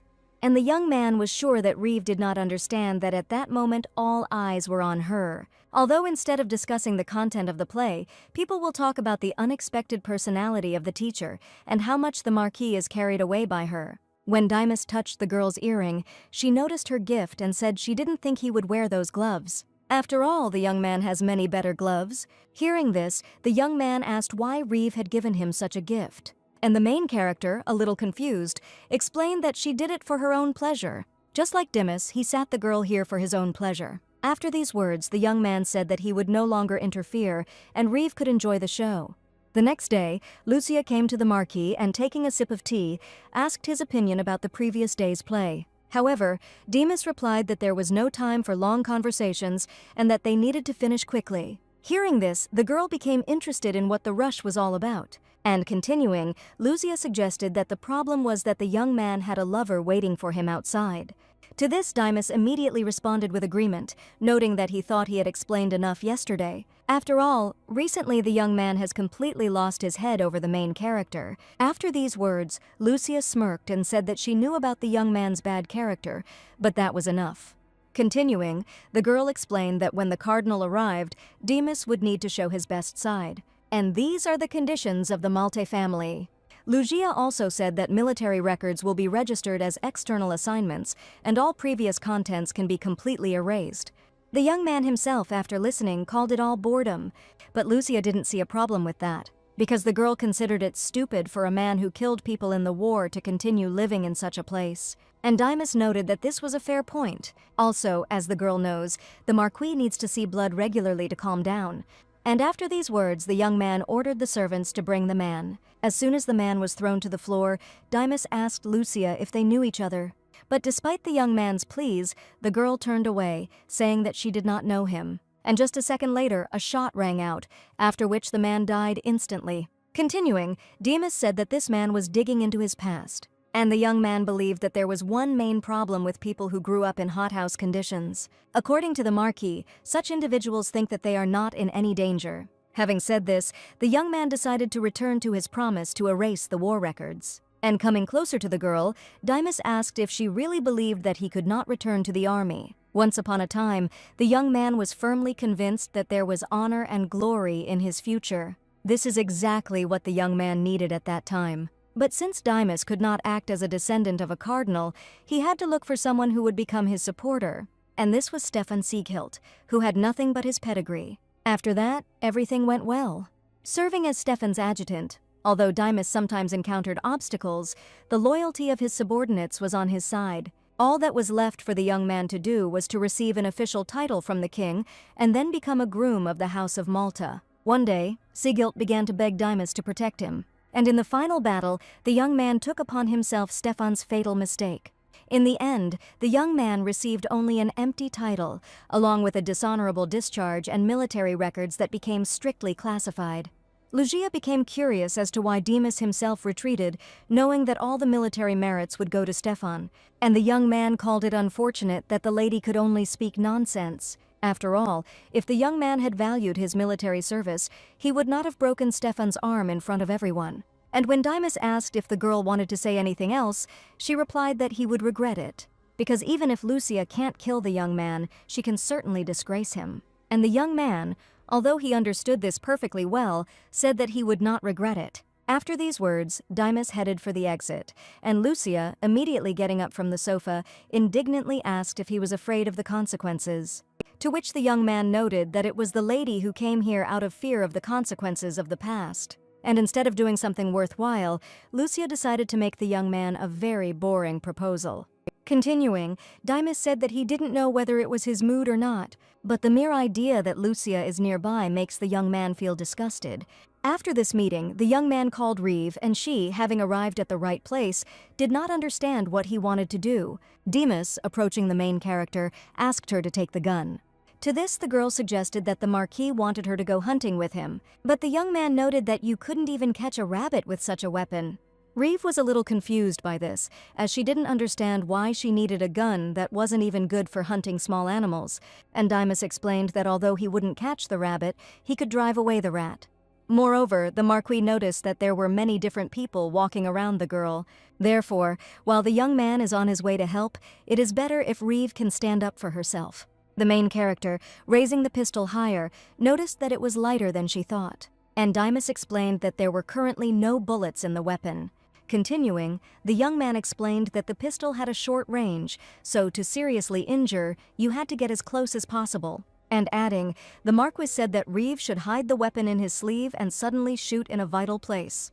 Dimas also told the main character that she should never let go of the pistol during a fight. The girl herself could not believe that such a small thing could harm a person. But the Marquis noted that it is up to the individual to decide whether to use it as a weapon of attack or as a weapon of defense. So if Reeve so chooses, this gun won't hurt anyone, so there's no reason to be afraid of a piece of metal in advance. After these words, the main character carefully asked the young man what his weapon was needed for. After all, the girl is curious about which troops Dimas served in and why he is now in such a place. Hearing this, the young man became interested in the meaning of this information for Reeve, and the main character explained that she wanted to know a little more about the Marquise. The girl also understood that if Dimas himself did not tell her, then she had no way of finding out. And thinking about it, Reeve noted that she thought the young man had lived his whole life dominating others. But if the young man had really lived like that, then, in the heroine's opinion, there wouldn't have been so many scars on his body. Therefore, the girl suggests that Dimas's life was more difficult than it seems. The Marquis noticed that Reeve felt sorry for him, although the main character's facial expression was not particularly sympathetic. After these thoughts, the young man asked Reeve what she wanted to say with all this, and the girl explained that she wanted more and more. After all, according to the heroine, if a rose blossoms closer than expected, then it seems you can reach out your hand. Hearing this, the young man noticed that Reeve was only brave around him. Continuing, Dimas explained that his scars were just traces of battles, and, as the girl had said, he had lived accustomed to death. And the Marquis didn't see anything special in this, so he believed that Reeve didn't need to be brave every moment. According to the young man, the heroine only needs to faithfully follow orders to become an excellent warrior, so she shouldn't be upset. Already in the mansion, the girl mentally assumed that if she stayed here, she would continue to play this role. Now Reeve goes up to the bedroom or serves during bathing. And sometimes the heroine, wearing dresses and jewelry bought by Dimas, spends time with him. But, considering that the Marquis did not like to undress, the girl understood that such service was special. However, Reeve didn't know if she should be happy about it. The main character also felt how the young man was defining her. But unlike Lady Malta, who knows all of Dimas's past, Reeve knows nothing at all. The Marquis himself, at that moment interrupting the girl's thoughts, pulled her towards him and noted that she had no talent at all for serving. To this, the main character immediately apologized and blushed. However, Dimas didn't even listen to Reeve and simply pulled her into the water. And when the girl found herself in the water, the Marquis asked her if she had now come to her senses. And when the heroine said that the young man shouldn't have gone so far, he noted that it had helped immediately. Reeve immediately reminded that the young man had asked to serve while bathing. However, Dimas himself asked the girl to show her other talent, since he was not available for serving. And after these words, the young man pulled the main character towards him for a kiss. Reeve, moving away, called the young man Marquis, but he did not like it, and asked if there was some other nickname for him. However, the girl noticed that Dimas also always calls her teacher. And the young man explained that his title of Marquis was worth nothing, but that of a teacher was very valuable. To this, Reeve replied that he had never explained the value of Dimas's title, so she didn't know. Hearing this, the young man said that he didn't think that changing one's address required such a complicated process, and then kissed the heroine.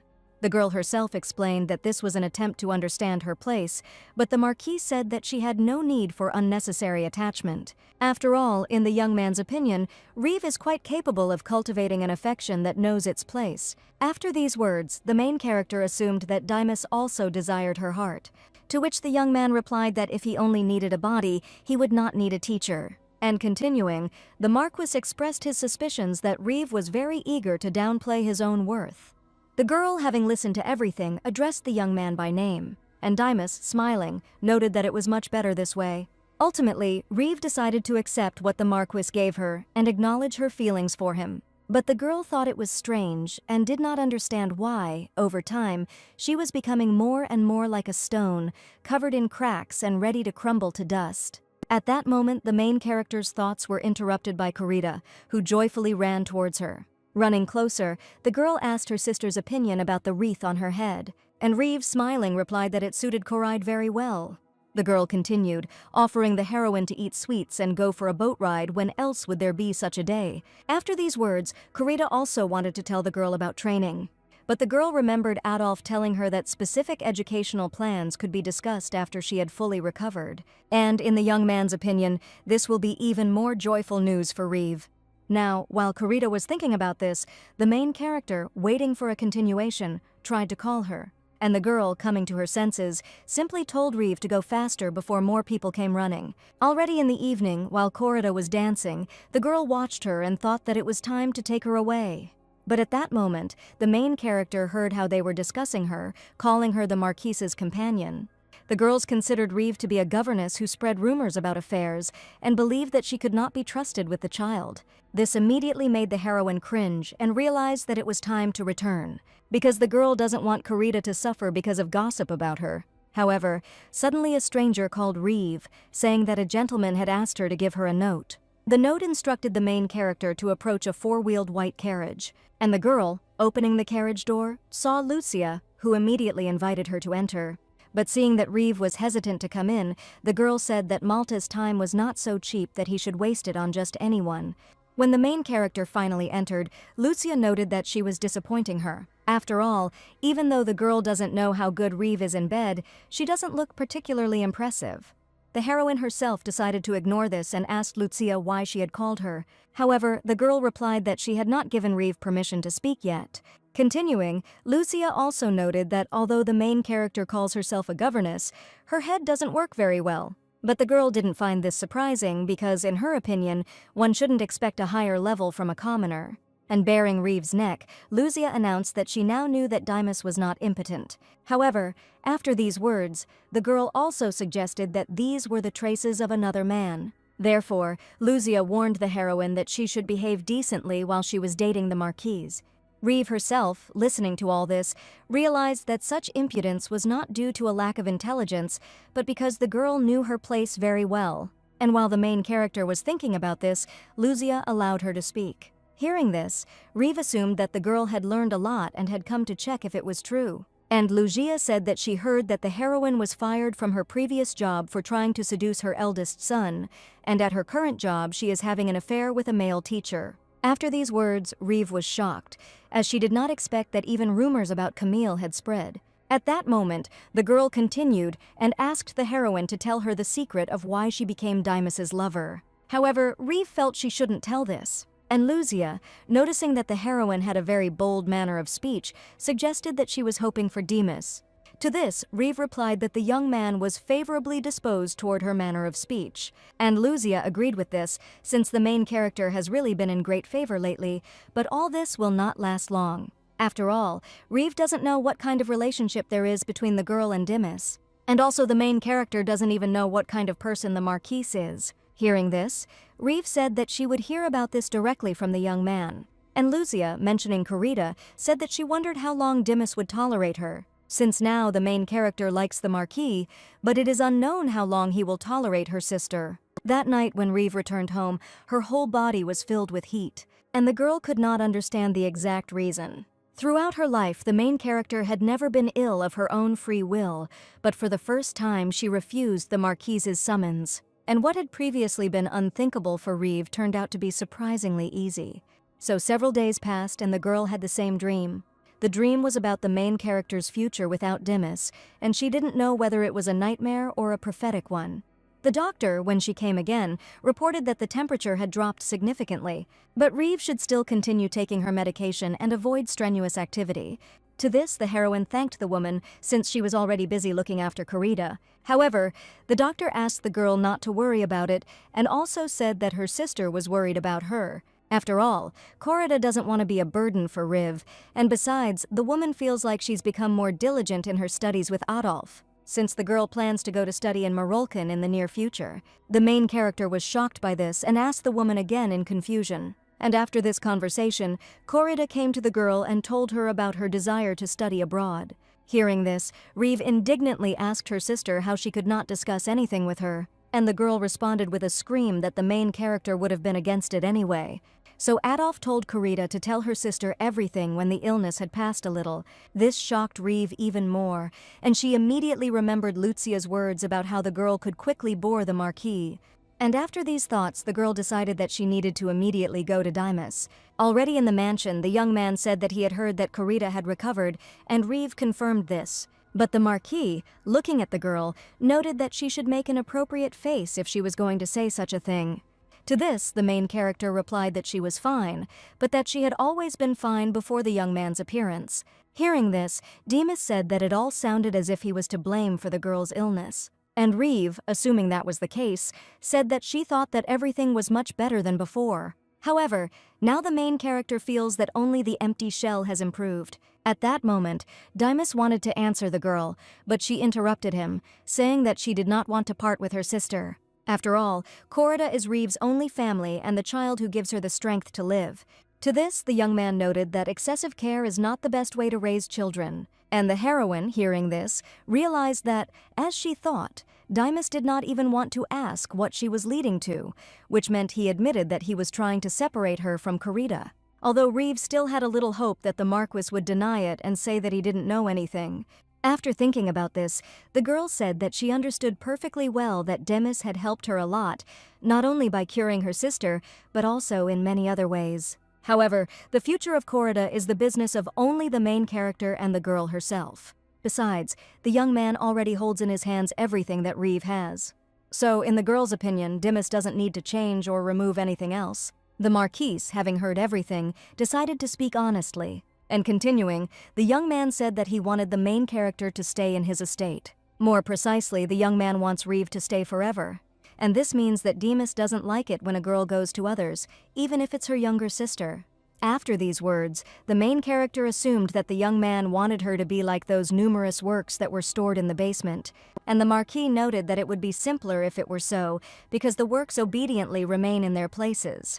Reeve was outraged by this and said that she was not a trophy, but a person who feels, thinks, and has self-awareness. Also, mentally continuing, the girl added that Dimas never called her by name, although she didn't really expect it. But if the young man values the heroine even a little, then she believes that what is needed is not a one-sided attitude, but human communication. And the Marquis, after a short silence, said that such communication was only possible between equals. Continuing, Dimas said that he thought the girl was a person who knew her place well, and now the young man is extremely sorry to have had such a conversation. Hearing all this, Reeve realized that what the Marquis graciously allowed was not at all enough to satisfy her. If not everything, then it is useless, so the main character believes that it is better to have nothing at all. When the main character left the room, Adolf came to Dimas and froze in shock. The Marquis himself, holding his head, did not understand why he felt so sick. The young man met Reeve for the first time after a long separation, but she looked at him throughout the entire conversation as if he had already buried her hopes. And Dimas assumed that it looked that way because the heroine almost burst into tears over a trifle.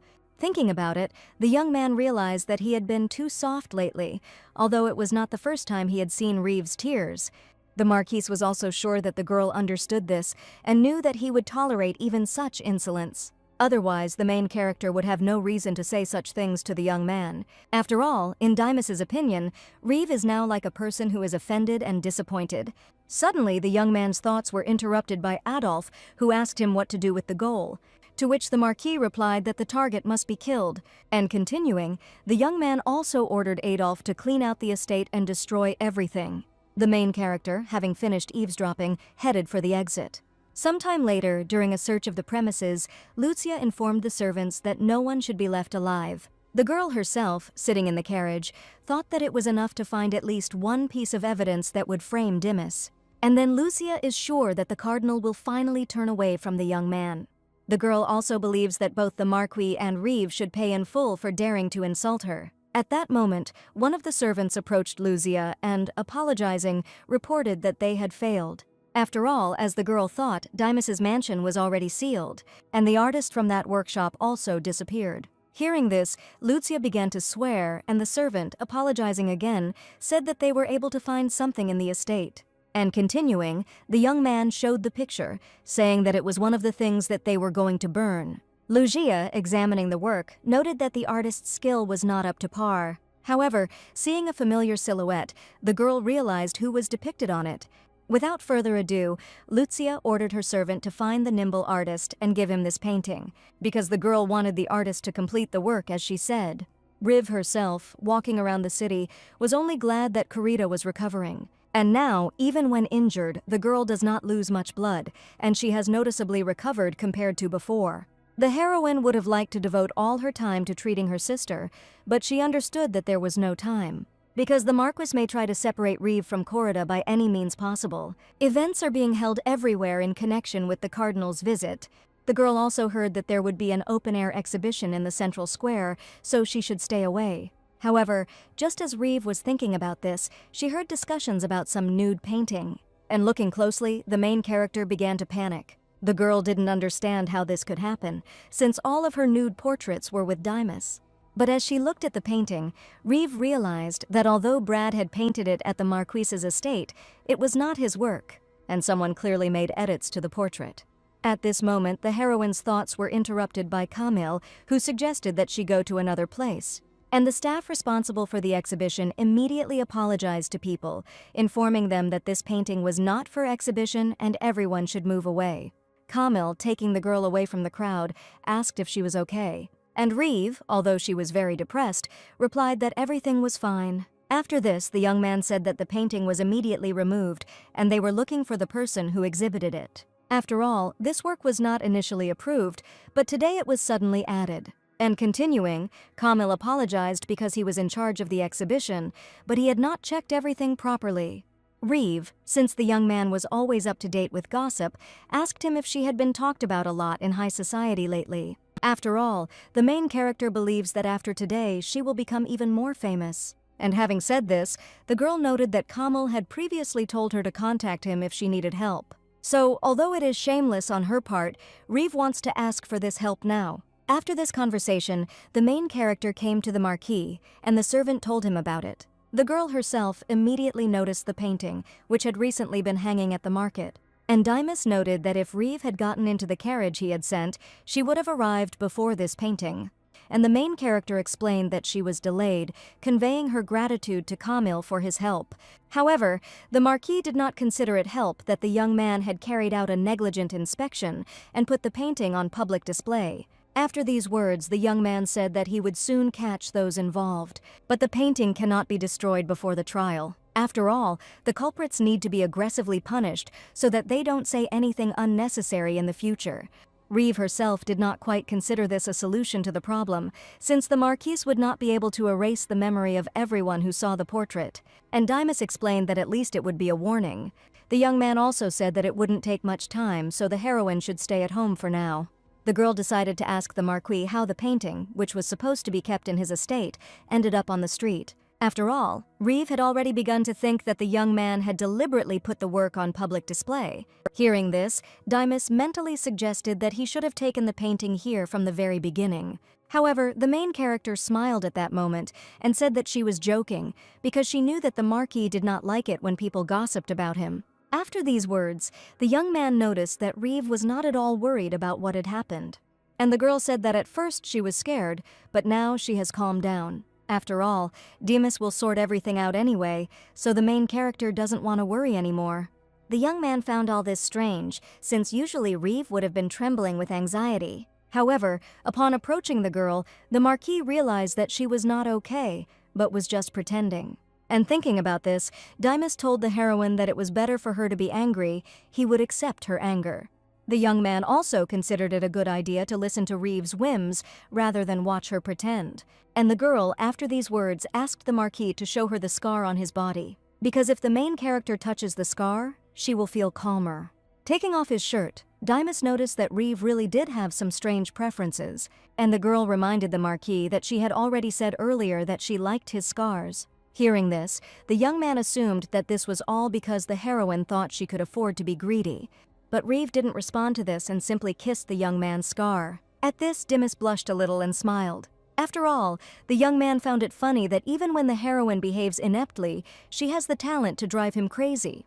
And thinking about this, the young man cleared the table and abruptly placed Reeve on it. The girl was taken aback, trying to say something. And having collected her thoughts, the main character asked Dimas to hug her. The young man himself immediately approached Reeve and, biting her ear, began kissing her neck. After the heroes finished, the girl said that she wanted to take a little rest from work for a while and spend time with Corita, because Reeve listened to the young man and decided that it would be better to help her sister become independent for the sake of her future. But before that, the heroine wants to create shared memories with Corita, especially since various events are currently taking place. Hearing this, Dimas noted that the girl had previously said that she was bothered by other people's looks. And the young man also remembered how Reeve had suffered at that opera, and also today there had been a big commotion with the painting. The heroine explained that there had been more tourists in the city lately, so if you covered your face well, everything would be fine. and although the girl is sorry that she will spend less time with Dimas, she will return to the mansion in any case.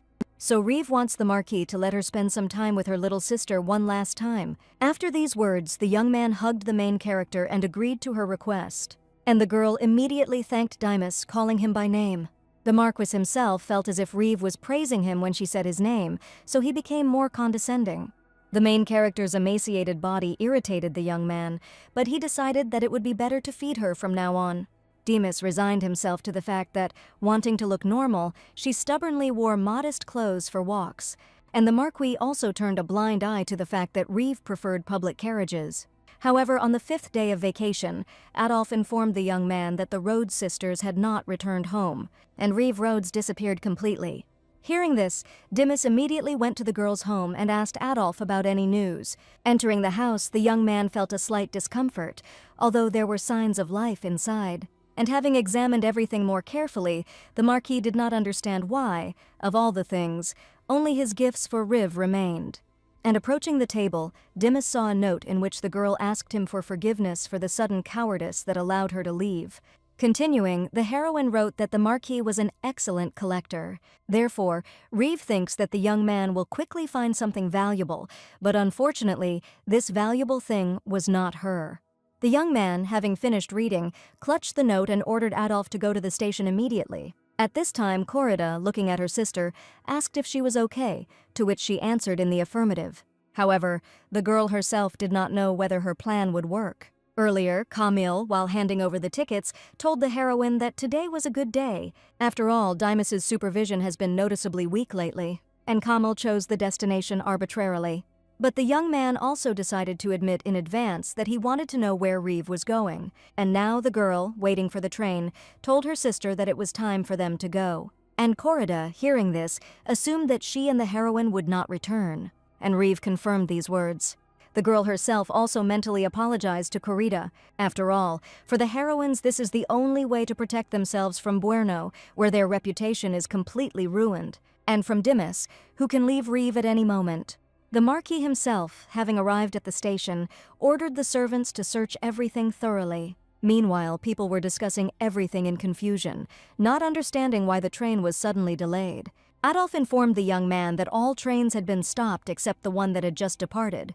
At that moment, another servant ran up and asked the young man to follow him. In one of the rooms, they tied up Camille, who didn't want to say anything until the very end. But when Dimas entered the room, the young man remarked that he would never have thought that he would meet him under such circumstances.